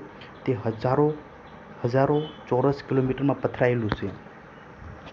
ગહન સમુદ્ર મેદાનો જે કાંઠાથી ઘણા કિલોમીટર દૂર આવેલા હોય છે. તેથી ઘણી વખત નદીઓએ સમુદ્રમાં ઠાલવેલા નિક્ષેપો આ મેદાનો સુધી પહોંચી શકતા નથી. આને કારણે મેદાનોની સપાટી ઉપર આવેલા નિક્ષેપો મુખ્યત્વે સમુદ્રમાં વસતા પ્રાણીઓ અને વનસ્પતિના વિશેષોમાંથી અને સમુદ્રના તળિયે આવેલા જ્વાળામુખીઓમાંથી નીકળેલા લાલ માટીના બનેલા જોવા મળે છે. હવે વાત કરીએ સમુદ્ર ખાઈઓ એટલે કે ઓશિયન ડીપ્સ અથવા ટ્રેન્ચેસ. સમુદ્ર ખાઈઓ તે સમુદ્ર તલના સૌથી ઊંડા ભાગો છે. તેઓ કમાનાકાર અને સાંકડા જોવા મળે છે. તેમની બાજુઓના ઢોળાવ સીધા દિવાલ જેવા હોય છે. તેમની સરેરાશ ઊંડાઈ છે 6000 મીટરથી વધારે હોય છે. પશ્ચિમી પેસિફિકમાં ફિલિપાઇન્સ પાસેના ટાપુ પાસે આવેલી જે મરિયાનસ નામથી ઓળખાતી સમુદ્ર ખાઈ જે દુનિયાની સૌથી ઊંડી સમુદ્ર ખાઈ છે. તેની ઊંડાઈ છે 11000 મીટર એટલે કે 11 કિલોમીટરથી પણ વધારે છે. જો મોસ્ટ આઈએમપી છે, આ પ્રશ્ન પૂછાઈ ગયા. જે પશ્ચિમ પેસિફિક મહાસાગર છે, પશ્ચિમ પેસિફિક મહાસાગરમાં જે ફિલિપાઇન્સ ફિલિપાઇન્સ પાસેના જે ટાપુ પાસે આવેલી જે મરિયાની ખાઈ મરિયાનસ નામથી ઓળખાતી સમુદ્ર ખાઈ દુનિયાની સૌથી ઊંડી સમુદ્ર ખાઈ છે. તેની ઊંડાઈ છે 11 કિલોમીટરથી પણ વધારે છે. સમુદ્ર ખાઈઓ છે કુલ સમુદ્ર તલના આશરે 7% જેટલો વિસ્તાર રોકે છે. સમુદ્ર ખાઈઓ કુલ સમુદ્ર તલના આશરે 7% જેટલો વિસ્તાર રોકે છે. અત્યાર સુધીમાં આશરે 57 જેટલી સમુદ્ર ખાઈઓ શોધાઈ છે. તેમની 32 પેસિફિક મહાસાગરમાં, 19 એટલાન્ટિકમાં અને 6 હિન્દ મહાસાગરમાં આવેલી છે. આમાંની કેટલીક જાણીતી સમુદ્ર ખાઈઓના નામ અને ઊંડાઈની વિગતો નીચે પ્રમાણે આપેલી છે. કેટલીક જાણીતી સમુદ્ર ખાઈઓ, એનું સ્થાન, નામ અને એની ઊંડાઈ. પેસિફિક મહાસાગર છે એટલે કે પ્રશાંત મહાસાગરમાં વાત કરીએ તો મરિયાનસ ખાઈ છે જે 11 કિલોમીટર જેટલી ઊંડાઈ છે, જે પેસિફિક મહાસાગરમાં મરિયાનસ ખાઈ. પછી ટોંગા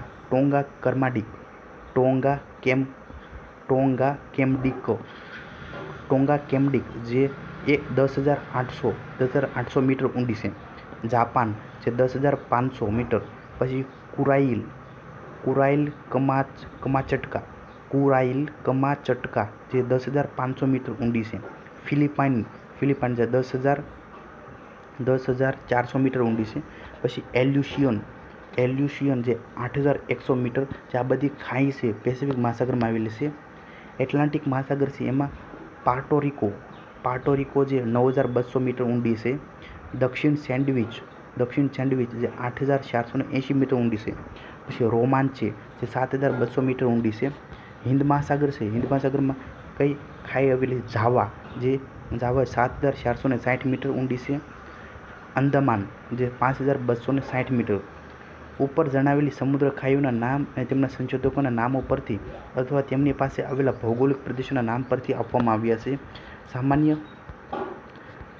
સામાન્ય રીતે સમુદ્ર ખાઈ જે નવા ગેડ પર્વતો કે ટાપુઓ કે જ્વાળામુખી પ્રદેશોના કાંઠાને સમાંતર અને તદ્દન નજીક આવેલી જોવા મળે છે. પેસિફિકમાં ચારે બાજુએ પર્વતમાળાઓ અને ટાપુઓ વધુ આવેલા હોવાથી તેમાં સૌથી વધારે ખાઈઓ આવેલી છે. એટલે કે પેસિફિક મહાસાગરમાં સૌથી વધારે ખાઈ આવેલી છે, આ યાદ રાખવાનું છે. સમુદ્રતલ છે. સમુદ્રતલની કોતરો વિશે વાત કરીએ તો સમુદ્રતલની કોતરો ધરતી પરની કેટલીક નદીઓના ખીણોના તળિયા તેના પાણીના પ્રવાહના ઘસારણથી વધુ ઊંડા ઉતરી અને કોતરો બને છે. જે આપણે ભારત દેશની વાત જે ચંબલની ખીણ જાણીતી છે. સમુદ્રના તળિયે પણ આવી ઊંડી કોતરો જોવા મળે છે. તેઓ ઘસારણના પરિબળોથી કોતરાયેલી જે ખંડીય છાજલીઓ પરની ઊંડી ખીણો છે. તેઓ ખંડીય ઢાળ છેદીને ગહન સમુદ્ર મેદાનમાં ખુલે છે. સમુદ્રતલ છે. સમુદ્રતલની કોતરો ધરતી પરની કોતરો કરતાં અનેક ગણી મોટી અને ખૂબ ઊંડી હોય છે. તેઓ બધા મહાસાગરોમાં જોવા મળે છે. હિમકૃત પ્રદેશોની કોતરો જે હિમ પ્રવાહના ઘસારણથી કોતરાયેલી હોવાથી પહોળી હોય છે. જ્યારે બિન હિમકૃત વિસ્તારની કોતરો જે અંગ્રેજી અક્ષર V આકારની હોય છે. સમુદ્રતલ છે. સમુદ્રતલની કોતરોના ઊભા છેદ લગભગ એકસરખા લાગે છે. કોતરોના ઢાળ પ્રમાણમાં વધુ હોય છે. શરૂઆતમાં સમુદ્રતલ છે. સમુદ્રતલની કોતરોના ઊભા છેદ લગભગ એકસરખા લાગે છે. કોતરોના ઢાળ પ્રમાણમાં વધુ હોય છે. શરૂઆતમાં ઢાળ ધીમો હોય છે અને પછી તે વધતો રહે છે. શેપાર્ડ નામના વિદ્વાને સમુદ્રતલની કોતરોનો ઊંડો અભ્યાસ કરી એના ઢાળનું તારણ કાઢ્યું છે. તે પ્રમાણે કોતરોના સરેરાશ ઢાળ શરૂઆતમાં 4.76%, પછી મધ્યમાં 6.67% અને અંત ભાગમાં 11.62% જેટલા હોય છે. પરંતુ બધી કોતરોના ઢાળ એકસરખા હોતા નથી. સમુદ્રતલ છે. સમુદ્રતલની કોતરો વિવિધતાવાળી જોવા મળે છે. એને 3 મુખ્ય વિભાગોમાં વહેંચી શકાય છે. પહેલા જૂથની કોતરો સામાન્ય રીતે સમુદ્ર કિનારેથી દૂર ખંડીય છાજલી છે. ખંડીય છાજલીની કિનારી પાસેથી શરૂ થઈ ઊંડા સમુદ્રતલમાં ખુલે છે. તેઓ પ્રમાણમાં નાની અને ઊંડી ઊંડી ખીણો જેવી લાગે છે. યુએસ એટલે કે અમેરિકા, યુએસના ન્યૂ ઇંગ્લેન્ડ પાસેના સમુદ્રમાં આવેલી ઓશનોગ્રાફર કોતર આવા પ્રકારની છે. તે સમુદ્ર કિનારાથી 160 કિલોમીટર દૂરથી શરૂ થાય છે. શરૂઆતમાં તેની ઊંડાઈ આશરે 110 મીટર જેટલી છે. અંત ભાગમાં તેની ઊંડાઈ વધીને 1340 મીટર જેટલી થાય છે. બીજા જૂથની કોતરો પહેલા જૂથની કોતરોને મળતી આવે છે, પરંતુ તેમની શરૂઆત નદીઓના મુખ પાસે કિનારાથી થાય છે. મોટી નદીઓ જેવી કે મિસિસિપી નદી, કોંગો નદી, સિંધુ વગેરેના મુખો પાસે આવેલી કોતરો આવા પ્રકારની છે. આવી એક હડસન છે. હડસન નદીની કોતરોનો ઘણો અભ્યાસ થયો છે. તે કિનારાથી આશરે 290 કિલોમીટર લાંબી, 20 થી 180 મીટર ઊંડી અને 5 થી 8 કિલોમીટર પહોળી ખીણ બનાવે છે. ત્રીજા જૂથની કોતરો વૃક્ષાકાર પ્રકારની હોય છે. આ કોતરો છે ખંડીય છાજલીની કિનારી અને ખંડીય ઢાળ પાસે ખૂબ ઊંડી ખીણો હોય છે. દાખલા તરીકે કેલિફોર્નિયાના કિનારા પાસે આવેલી મોનિટરી કોતર જે ગ્રેનાઇટ ખડકોમાં કોતરાયેલી અને કિનારાથી 80 કિલોમીટર લાંબી કોતર છે. તેના અંતભાગ પાસે 2750 મીટર ઊંડી છે. અને કોલોરાડો નદીની ગ્રાન્ડ કોતરને મળતી આવે છે. જો આ યાદ રાખવાનું છે. કેલિફોર્નિયાના કિનારા પાસે આવેલી મોનિટરી કોતર જે ગ્રેનાઇટ ખડકોમાં કોતરેલી અને કિનારાથી 80 કિલોમીટર લાંબી કોતર છે. તેના અંતભાગ પાસે 2700 મીટર ઊંડી છે. અને કોલોરાડો નદીની ગ્રાન્ડ કોતરને મળતી આવે છે. સમુદ્રતળની કોતરોની ઉત્પત્તિ ધરતી પરની નદીઓના ઝડપી પ્રવાહો, સમુદ્રના તળિયા પર વહેતા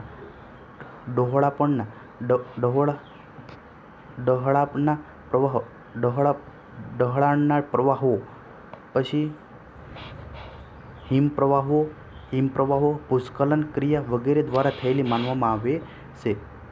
સમુદ્રતળની પર્વતમાળાઓ અને પહાડો. વાત કરીએ સમુદ્રતળની પર્વતમાળાઓ અને પહાડો. મહાસાગરોના ઊંડા તળિયા અનિયમિત અને ખૂબ ખાડા ટેકરાવાળા અને એના પર સાગરમગ્ન પર્વતમાળાઓ, ઊંચા પહાડો વગેરે સ્વરૂપો આવેલા છે. સમુદ્રતળની પર્વતમાળાઓ ઊંડા સમુદ્રતળથી 900 થી 2700 મીટર ઊંડી અને ખૂબ વિશાળ હોય છે. તેઓ બધા જ મહાસાગરોમાં આવેલી છે. તેઓ મહાસાગરની લગભગ મધ્યમાં આવેલી હોવાથી તેઓ મધ્યની સમુદ્રની પર્વતમાળાઓ તરીકે ઓળખાય છે. મહાસાગરની મધ્યમાં આવેલી હોવાથી તેને મધ્યની સમુદ્રની પર્વતમાળાઓ તરીકે ઓળખાય છે. ચારેય મહાસાગરોની પર્વતમાળાઓની કુલ લંબાઈ આશરે 64,000 કિલોમીટરથી પણ વધારે છે. ધરતી પરની પર્વતમાળાઓ કરતાં સમુદ્ર તળની પર્વતમાળાઓની રચના વિશિષ્ટ પ્રકારની જોવા મળે છે. જો આ વાત જોઈએ તો સમુદ્ર તળની મોટાભાગની મધ્યમાંથી એટલાન્ટિક મહાસાગર છે, એની મધ્યમાંથી હિન્દ મહાસાગર, પછી પેસિફિક મહાસાગરમાંથી પણ મધ્યમાંથી પસાર થાય છે. તેઓ ખૂબ પહોળી અને ખંડીય વિભંગિત હોય છે. તેમની મધ્યમાં ટોચ ભાગમાં આશરે 13 થી 48 કિલોમીટર પહોળી અને 1.5 કિલોમીટરથી પણ વધારે ઊંડી સળંગ ફાટો આવેલી હોય છે. સમુદ્રમાં ઉદ્ભવતા ભૂકંપોના સંભવિત ઉદ્ગમ સ્થાનોને આ ફાટો માનવામાં આવે છે. આ પર્વતમાળાઓમાં કેટલીક એક કે વધારે શાખાઓ ધરાવે છે. કેટલીક બાજુઓથી ફેલાઈ પહોળી બની ઉચ્ચ પ્રદેશ બનાવે છે. કેટલીક પર્વતમાળાઓના શિખરો સમુદ્ર સપાટીની બહાર ડોકાઈ ટાપુઓ બનાવે છે. આ પર્વતમાળાઓમાં પણ જ્વાળામુખીઓ અને પરવાળાના ટાપુઓ આવેલા છે. સમુદ્ર છે, સમુદ્રની સપાટીની નીચે છૂટા સવાટા અથવા સમુદ્રની સપાટીની નીચે છૂટા સવાટા અથવા સમૂહમાં આવેલા પહાડોને સમુદ્ર તળના પહાડો તરીકે ઓળખવામાં આવે છે. આમાંના કેટલાક ગુયોટ કહેવામાં આવે છે. બધા ગુયોટ એકસરખા લાગે છે. પેસિફિકના તળિયા પર ઘણા ગુયોટ જોવા મળે છે. સમુદ્ર તળ છે, સમુદ્ર તળના કેટલાક પહાડો જ્વાળામુખીઓ છે.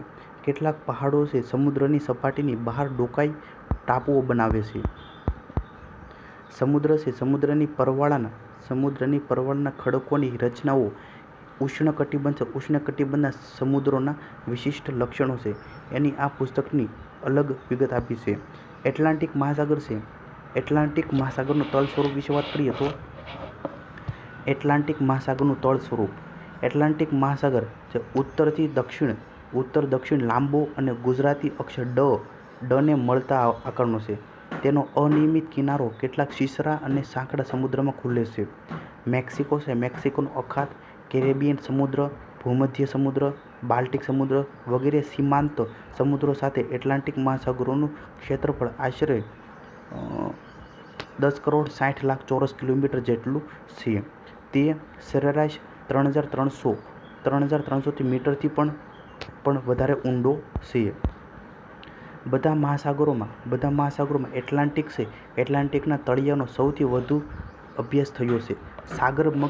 સાગરમગ્ન ભૂમિ સ્વરૂપની દ્રષ્ટિએ એટલાન્ટિક સાગરતળ સૌથી વધુ વિષમતાવાળું છે. તેની ખંડી સાજલીઓ ક્યાંય સાંકડી છે તો ક્યાંક પહોળી છે. જ્યાં એનો કિનારો પહાડી કે ઉચ્ચ પ્રદેશનો બનેલો છે ત્યાં એની સાજલીઓ સાંકડી છે.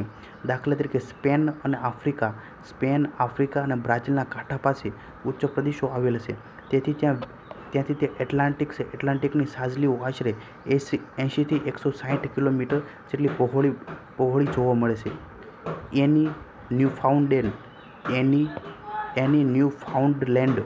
એની ન્યૂફાઉન્ડલેન્ડ પાસેથી ગ્રાન્ડ બેન્કસ અને બ્રિટન પાસેના ડોગર બેંક સાજલીઓની દુનિયાની સૌથી પહોળી સાજલીઓમાંની છે. જો યાદ રાખવાનું છે, એની ન્યૂફાઉન્ડલેન્ડ પાસેથી ગ્રાન્ડ બેન્કસ અને બ્રિટન પાસેની ડોગર બેંક સાજલીઓની દુનિયાની સૌથી પહોળી સાજલીમાંની છે. સૌથી ધ્યાન ખેંચે એવું સ્વરૂપ એટલાન્ટિકની મધ્યમાં આવેલી વિરાટકાય સાગરમગ્ન પર્વતમાળા છે. ઉત્તરમાં આઇસલેન્ડથી શરૂ થઈ દક્ષિણમાં વિષુવવૃત્ત ઓળંગી બોવેટ ટાપુ સુધી આશરે 20,300 કિલોમીટર લાંબી અને આશરે 750 કિલોમીટર પહોળી છે. તેનો આકાર ગુજરાતી અક્ષર ડ જેવો લાગે છે. તે સમુદ્રની સપાટી નીચે આશરે 2,000 થી 5,000 મીટર ઊંડે આવેલી છે. તે સમુદ્ર તળથી 1,500 થી 3,000 મીટર ઊંચી છે. તેના કેટલાક શિખરો સમુદ્રની બહાર ડોકાઈ ટાપુઓ બનાવે છે. એમાં એન્જોર્સનો ટાપુ, અઝોર્સ, પછી ટ્રિસ્ટાન, પછી ડા કુન્હા, પછી સેન્ટ હેલેના ટાપુ, પછી એસેન્શન, પછી બોવેટ વગેરે ટાપુઓ આ પર્વતમાળાના શિખરો છે. વિષુવવૃત્ત પાસે આવેલો જે રોમાંચેની ખાઈ, વિષુવવૃત્ત પાસે આવેલી જે રોમાંચેની ખાઈ તે 7,280 મીટરથી ઊંડી પર્વતમાળાનો 2 ભાગમાં વિભાજે છે. પર્વતમાળાનો ઉત્તરનો ભાગ છે ડોલ્ફિન અને દક્ષિણ ભાગ છે ચેલેન્જર તરીકે ઓળખાય છે. એટલાન્ટિક પર્વતમાળાને આઇસલેન્ડ અને સ્કોટલેન્ડ વચ્ચે વાયવિલ થોમ્પસન પર્વતમાળા કહે છે. એટલાન્ટિક પર્વતમાળાને આઇસલેન્ડ અને સ્કોટલેન્ડ વચ્ચે વાયવિલ થોમ્પસન પર્વતમાળા કહે છે. તે પ્રમાણમાં છીછરી છે. સમુદ્ર સપાટી નીચે માત્ર આશરે 1,100 મીટર ઊંડે આવેલી છે. તે 55 ડિગ્રી ઉત્તર અક્ષાંશ પાસે આ પર્વતમાળા પહોળી બને છે. ટેલિગ્રાફિક ઉચ્ચ પ્રદેશથી ઓળખાય છે. આ ઉચ્ચ પ્રદેશ સમુદ્રની સપાટી નીચે 2000થી લઈને 3000 મીટર ઊંડે આવેલી છે. ઉચ્ચ પ્રદેશીય ભાગ પછી પર્વતમાળા દક્ષિણમાં સાંકડી થતી જાય છે. વિષુવવૃત્ત પાસે તે સૌથી સાંકડી છે. ત્યાં રોમાંચની ખાઈ તેને 2 ભાગમાં વિભાજે છે. દક્ષિણ એટલાન્ટિકમાં પર્વતમાળા ફરી દક્ષિણ તરફ પહોળી થતી જાય છે. તેને આફ્રિકા તરફથી જે વાલ્વીસ અને દક્ષિણ અમેરિકા તરફથી રિયો ગ્રાન્ડે પર્વતમાળાઓ મળે છે. તે બોવેટ ટાપુ પછી પૂર્વમાં હિંદ મહાસાગરની પર્વતમાળા સાથે જોડાય છે. એટલાન્ટિકની પર્વતમાળા એના ઊંડા સમુદ્ર તળને 2 વિશાળ જળપાત્રોમાં વહેંચે છે. આ એના ગહન સમુદ્ર મેદાનો છે. તે ફરી પેટા મેદાનોમાં વહેંચાયેલા છે. ગહન સમુદ્ર મેદાનો આશરે 4000થી લઈને 7000 મીટર ઊંડા છે. એમાં ઘણા સાગરમગ્ન પહાડો ઉપસી આવેલા છે. આ પહાડોના કેટલાક સમુદ્રની બહાર ડોકાઈ ટાપુઓ બનાવે છે. કેપ વર્ડે, પછી મડેરા, પછી કેનેરી વગેરે ટાપુઓ આવા પહાડોની શિખરો છે. એટલાન્ટિકનો સૌથી ઊંડો ભાગ એની કેરેબિયન ટાપુ સમૂહોની બાજુએ આવેલી પોર્ટોરિકો ખાઈ છે. તે આશરે 9200 મીટર ઊંડી છે. આ ઉપરાંત દક્ષિણ પશ્ચિમે ગ્રીનલેન્ડ અને ઉત્તર અમેરિકાના પૂર્વ કાંઠા વચ્ચે પહોળા ઊંડા તળિયાની મધ્યમાં વિશાળ લાંબી કોતરો આવેલી છે. તે મધ્યની કોતર તરીકે ઓળખાય છે. દક્ષિણ એટલાન્ટિકમાં ખાસ કોઈ સીમાંત છીછરા સાગરો આવેલા નથી, જ્યારે ઉત્તર એટલાન્ટિકમાં આવા ઘણા સાગરો આવેલા છે. બાલ્ટિક સમુદ્ર અને ઉત્તર સમુદ્ર ખૂબ છીછરા છે. તેમની ઊંડાઈ આશરે 180 મીટરથી પણ ઓછી છે. ભૂમધ્ય સમુદ્ર જે જિબ્રાલ્ટરની સામુદ્રધુનીથી એટલાન્ટિક મહાસાગર સાથે જોડાયેલ છે. તો યાદ રાખવાનું છે, ભૂમધ્ય સમુદ્ર જિબ્રાલ્ટરની સામુદ્રધુનીથી એટલાન્ટિક મહાસાગર સાથે જોડાયેલ છે. જિબ્રાલ્ટરની સામુદ્રધુનીમાં તેની ઊંડાઈ આશરે 360 મીટર જેટલી છે, પરંતુ તેનો કેટલોક ભાગ 3600 મીટરથી પણ વધારે ઊંડા છે. એનો સૌથી ઊંડો ભાગ ક્રીટ ટાપુ અને ગ્રીસની વચ્ચે આવેલો છે. ત્યાં તે આશરે 4610 મીટર ઊંડો છે. ભૂમધ્ય સમુદ્ર છે જે ડાર્ડીનલ્સ ખાડી, ભૂમધ્ય સમુદ્રમાં ડાર્ડીનલ્સ ખાડી, પછી મર્મરા સમુદ્ર અને બોસ્ફોરસ ખાડી દ્વારા આશરે કાળા સમુદ્ર સાથે જોડાયેલા છે. એ કાળો સમુદ્ર છે આશરે 2230 મીટર ઊંડો છે. એટલાન્ટિક મહાસાગરના કાંઠા પાસે પણ કેટલાક સીમાંત સમુદ્રો આવેલા છે. ઉત્તરે આવેલા જે હડસન ઉપસાગર, બેફિનનો ઉપસાગરો 180 મીટરથી પણ ઓછા ઊંડા છે. દક્ષિણમાં જે મેક્સિકોનો અખાત આવેલો છે, તેનું તળિયું ઘણું અનિયમિત છે. તે સરેરાશ 2900 મીટર ઊંડો છે. કેરેબિયન સમુદ્રની રચના ઘણી જટિલ છે. તેમાં ઘણા મેદાનો, પહાડો આવેલા છે. તેમાં આવેલી જે બાર્ટેલેટ ખાઈ તેનો સૌથી ઊંડો ભાગ છે. તે આશરે 7086 મીટર ઊંડી છે. હવે વાત કરીએ આપણે પેસિફિક મહાસાગર છે. પેસિફિક મહાસાગરનું તળ સ્વરૂપ. પેસિફિક મહાસાગર એટલે કે પ્રશાંત મહાસાગરમાં દુનિયાનો સૌથી મોટો અને સૌથી ઊંડો મહાસાગર છે. તે પહોળો ત્રિકોણાકાર અને પૃથ્વી સપાટીનો 1/3 ભાગ રોકે છે. એનું ક્ષેત્રફળ આશરે 16.5 કરોડ ચોરસ કિલોમીટર એટલે કે સીમાંત સમુદ્ર વગરનું છે. તે સરેરાશ 4028 મીટર ઊંડો છે, પરંતુ તેનો મોટો ભાગ 6000 મીટરથી પણ વધારે ઊંડો છે. તેનો ઉત્તર ભાગ સૌથી ઊંડો છે. પેસિફિકની પશ્ચિમ બાજુએ હજારો ટાપુઓ આવેલા છે. આમાંના કેટલાક ભૂમિખંડોના ડૂબવાથી ઉત્પન્ન થયેલા છે, તો કેટલાક જ્વાળામુખીને પરવાળાના બનેલા છે. પેસિફિકમાં ખંડીય સાગલીઓનો વિસ્તાર ઘણો ઓછો છે. તે એના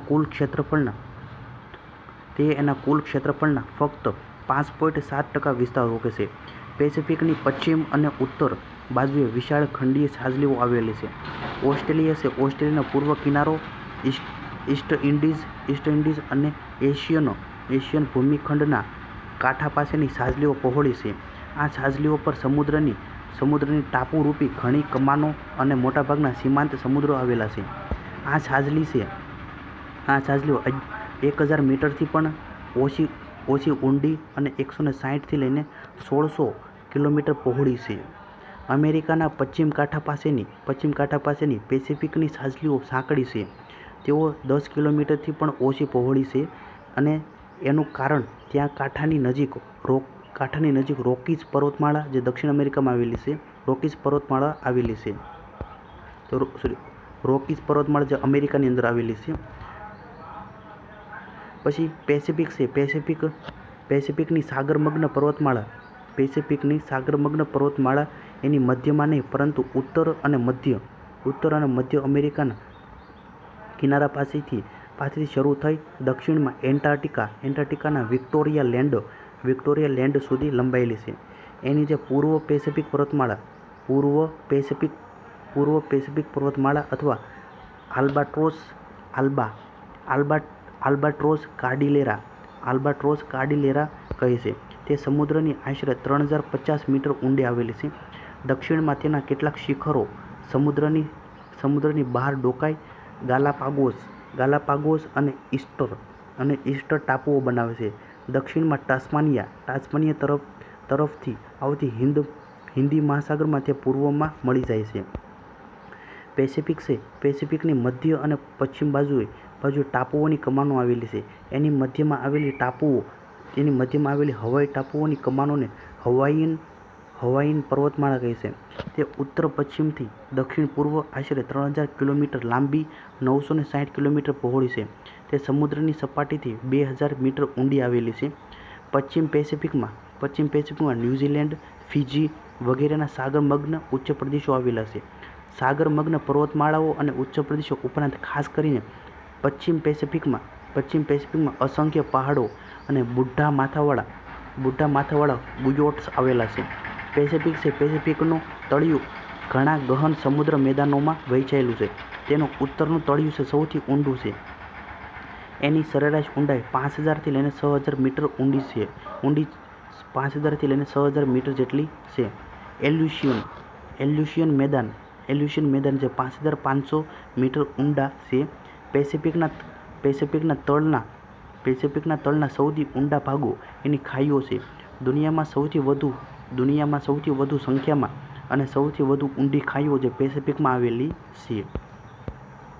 એલ્યુશિયન ટાપુ છે. એલ્યુશિયન ટાપુઓ પાસેની ખાઈ જે આશરે 8100 મીટર ઊંડી છે. કુરાઇલ અને જાપાન. કુરાઇલની ખાઈ અને જાપાનની ખાઈઓ આશરે 10500 મીટર ઊંડી છે. દુનિયાની સૌથી ઊંડી સમુદ્ર ખાઈ જે ફિલિપાઇન્સ છે. ફિલિપાઇન્સના ટાપુઓ પાસે આવેલી જે મરિયાનાસ ખાઈ જે આશરે 11 કિલોમીટર એટલે કે 11000 મીટરથી પણ વધારે ઊંડી છે. પેસિફિક છે. પેસિફિકના મોટાભાગના સીમાંત સાગરો એના પશ્ચિમ કાંઠા પાસે આવેલા છે. આ સમુદ્રો એશિયાનો મુખ્ય ભૂમિખંડ અને ટાપુ સમૂહના વચ્ચે આવેલા છે. આમાંના ઘણા ખરા ખંડીય છાજલી પર આવેલા છે. બેરિંગ સમુદ્ર, ઓખોટસ્ક સમુદ્ર, જાપાન સમુદ્ર, પૂર્વ ચીન સમુદ્ર વગેરે આવા સીમાંત સમુદ્રો છે. વાત કરીએ હિન્દ મહાસાગરનું તળ સ્વરૂપ.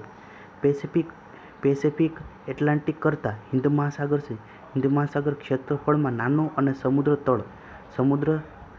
સરળ સમુદ્ર કિનારોવાળો છે. તેનું ક્ષેત્રફળ છે સીમાંત સમુદ્રો સિવાય આશરે 73 કરોડ ચોરસ કિલોમીટર જેટલું છે. તે ચારે બાજુથી આફ્રિકા, એશિયા, ઓસ્ટ્રેલિયા અને એન્ટાર્કટિકા ખંડથી ઘેરાયેલો છે. ઉત્તરમાં ભારતીય દ્વીપકલ્પથી તે 2 ભાગમાં વહેંચાયેલો છે. તેનો પૂર્વ ભાગ છે બંગાળનો ઉપસાગર અને પશ્ચિમ ભાગ છે અરબી સમુદ્ર તરીકે ઓળખાય છે. દક્ષિણમાં તે ખુલ્લો અને વિશાળ મહાસાગર છે. હિન્દ મહાસાગરનો ઘણો ખરો કિનારો ઉચ્ચ પ્રદેશોનો બનેલો છે. તેથી એમાં ખંડીય છાજલીઓ પ્રમાણમાં ઓછી પહોળી જોવા મળે છે. સૌથી વધારે પહોળી છાજલીઓ અરબી સમુદ્ર અને બંગાળના ઉપસાગરોમાં આવેલી છે. અહીં કેટલીક છાજલીઓ છે 640 કિલોમીટર સુધી પહોળી જોવા મળે છે. આની સરખામણીમાં હિંદ મહાસાગરના આફ્રિકાના કિનારા પાસેની છાજલીઓ સાંકડી છે. એટલાન્ટિકની જેમ હિંદ મહાસાગરમાં પણ સાગરમગ્ન પર્વતમાળા એની મધ્યમાં આવેલી છે. તે ઉત્તર દક્ષિણ જે ઊંધા અંગ્રેજી અક્ષર વાય આકારની છે. એટલાન્ટિકની પર્વતમાળા કરતાં તે પહોળી અને સમુદ્રની સપાટીથી 4000 મીટરથી પણ ઓછી ઊંડાઈએ આવેલી છે. તે સમુદ્રની સપાટીની બહાર ભાગ્યે જ દેખાય છે. દક્ષિણ આફ્રિકાની દક્ષિણે એટલાન્ટિક પર્વતમાળાની એક શાખા હિંદ મહાસાગરમાં આવે છે. આને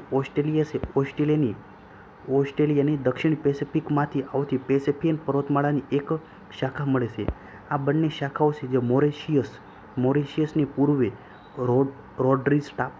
રોડ્રીજ ટાપુ પાસે એક થઈ પહેલા ઉત્તર તરફ અને પછી અરબી સમુદ્રમાં ઉત્તર પશ્ચિમ તરફ કાલ્સેબર્ગ પર્વતમાળા નામે ઓળખાય છે. તે આફ્રિકાના ઈશાન છેડા પાસે સોકોટ્રા સુધી લંબાયેલી છે. હિંદ મહાસાગરની આ મુખ્ય સાગરમગ્ન પર્વતમાળા પૂર્વ તરફથી દક્ષિણ ભારતની પશ્ચિમે આવેલી લક્ષદ્વીપ અને માલદીવ ચાગોસથી ઓળખાતી પર્વતમાળા મળે છે. જ્યારે પશ્ચિમ બાજુએથી આવેલી જે સાઇશીલીસ કે માસ્કરીનથી ઓળખાતી પર્વતમાળા જે રોડ્રીગ્સ પાપુઓ પાસે મળે છે. હિંદ મહાસાગરના પૂર્વ બેઇજિંગની મધ્યમાં ઉત્તર દક્ષિણ 90 ડિગ્રી પૂર્વ રેખાંશ પર છરીના ધાર જેવી સીધી બીજી પર્વતમાળા આવેલી છે. તે 90 ઈસ્ટ પર્વતમાળા તરીકે ઓળખાય છે. તે બંગાળના ઉપસાગરથી શરૂ થઈ દક્ષિણમાં દક્ષિણ ઓસ્ટ્રેલિયાના અક્ષાંશ સુધી લંબાયેલી છે. તે આશરે 4800 કિલોમીટર લાંબી અને સમુદ્ર તળથી આશરે 3960 મીટર ઊંચી છે. બંગાળના ઉપસાગરમાં બર્મા પાસે પણ એક નાની અંદમાન નિકોબાર પર્વતમાળા આવેલી છે. હિંદ મહાસાગરની આશરે ઊંડાઈ 4000 મીટર જેટલી છે.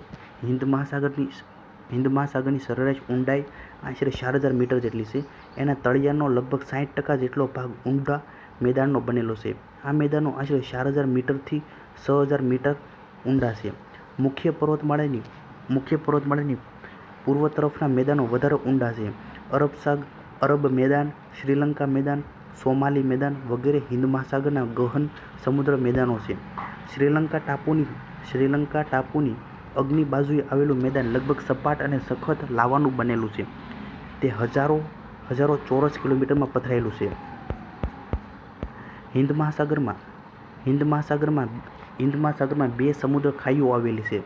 જાવા સુમાત્રા પાસે આવેલી સુંડા ખાઈ આશરે 7450 મીટર ઊંડી છે. હિંદ મહાસાગરમાં બે સમુદ્ર ખાઈઓ આવેલી છે. જે જાવા સુમાત્રા પાસે આવેલી સુંડા ખાઈ આશરે 7450 મીટર ઊંડી છે. જ્યારે અંદમાન ટાપુઓ પાસે આવેલી જે અંદમાનની ખાઈ આશરે 5250 મીટર ઊંડી છે. અંદમાન ટાપુઓ પાસે આવેલી અંદમાન ખાઈ આશરે 5250 મીટર ઊંડી છે. હિંદ મહાસાગરના સીમાંત સમુદ્રો ઓછા છે. અરબ સમુદ્ર અને બંગાળનો ઉપસાગર એના ઉત્તર તરફ લંબાયેલા ભાગો છે. રાતો સમુદ્ર અને પર્શિયાનો અખાત તે ખંડીય છાજલી પરના એના મુખ્ય સીમાંત સમુદ્રો છે. આફ્રિકા અને અરબસ્તાન વચ્ચેના ફાટખીણોમાં રાતો સમુદ્ર આવેલો છે. મોઝામ્બિક પાસે આફ્રિકા અને મોલાગાસી મોઝામ્બિક પાસે આફ્રિકા અને માલાગાસી વચ્ચે ખાડી આવેલી છે. અંદમાન સમુદ્ર છે સીસરો અને બંધિયાર જેવો છે. હવે વાત કરીએ આપણે આર્કટિક મહાસાગર છે. આર્કટિક મહાસાગરનું તલ સ્વરૂપ ઉત્તર ધ્રુવ પર પથરાયેલો આર્કટિક મહાસાગર એશિયા, અમેરિકા, યુરોપ ખંડથી ઘેરાયેલો છે. તેનું ક્ષેત્રફળ આશરે 14 એકમ દશક 100,000 10,000 લાખ એકમ દશક 1,40,00,000 ચોરસ કિલોમીટર જેટલું છે. તે બારે માસ લગભગ થીજેલા અવસ્થામાં રહે છે. એની સપાટી પર 4.5 મીટર જાડું બરફનું પડ બંધાયેલું રહે છે. તેથી એના તળિયા વિશેની જાણકારી મેળવવી ઘણી મુશ્કેલ છે. તેમ છતાંય તે વિશે ઘણું જાણી શકાયું છે. આર્કટિકનું તળિયું સરેરાશ 1200 મીટર જેટલું ઊંડું છે. આર્કટિકનું તળિયું આશરે 1200 મીટર જેટલું ઊંડું છે. એના તળિયાનો મોટો વિસ્તાર 200 થી 400 મીટર સુધીની ઊંડાઈની ખંડીય સાજલીઓનો બનેલો છે. આર્કટિકના મોટાભાગના સીમાંત સમુદ્રની નીચે વિશાળ સાજલીઓ આવેલી છે, પરંતુ પહોળી સાજલીઓ કેનેડા છે. કેનેડાની ઉત્તરે આવેલા ટાપુઓનો વિસ્તાર યુરોપ અને રશિયાના ઉત્તરે આવેલી છે. બેરન્ટસ સમુદ્રની નીચે આવેલી સાજલી આશરે 1200 કિલોમીટર પહોળી છે. આ સમુદ્રના તળિયા પર હિમકૃત કોતરો જોવા મળે છે. આર્કટિક મહાસાગર છે. આર્કટિક મહાસાગરમાં આવેલી સાગરમગ્ન પર્વતમાળાને એટલાન્ટિક પર્વતમાળાના વધારા તરીકે ગણવામાં આવે છે. તે રશિયા છે. રશિયાની લીના નદીના મુખ પાસેથી શરૂ થઈ દક્ષિણમાં નોર્વે તરફ વળાંક લે છે. આગળ જતાં તે ફરી વળાંક લઈ આઇસલેન્ડ સુધી લંબાયેલી છે. આ સિવાય બીજી એક પર્વતમાળા પણ આવેલી છે. તે સ્તરભંગ ક્રિયાથી ઉત્પન્ન થયેલી મનાય છે. એને લોમોનોસોવ પર્વતમાળા તરીકે ઓળખાય છે. તે ગ્રીનલેન્ડ છે. ગ્રીનલેન્ડની ઉત્તરે લિંકન સમુદ્રથી શરૂ થઈ તે આર્કટિક પર્વતમાળાને સમાંતર આવેલી છે. તે સમુદ્રની સપાટીથી આશરે 2,700 મીટરથી પણ વધારે ઊંડી છે.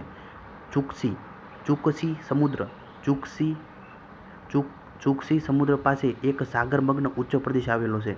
આર્કટિક મહાસાગરના તળ પર ઊંડા અને વિશાળ ઘણા મેદાનો આવેલા છે. તેઓ સરેરાશ 4,000 થી લઈને 6,000 મીટર ઊંડા છે.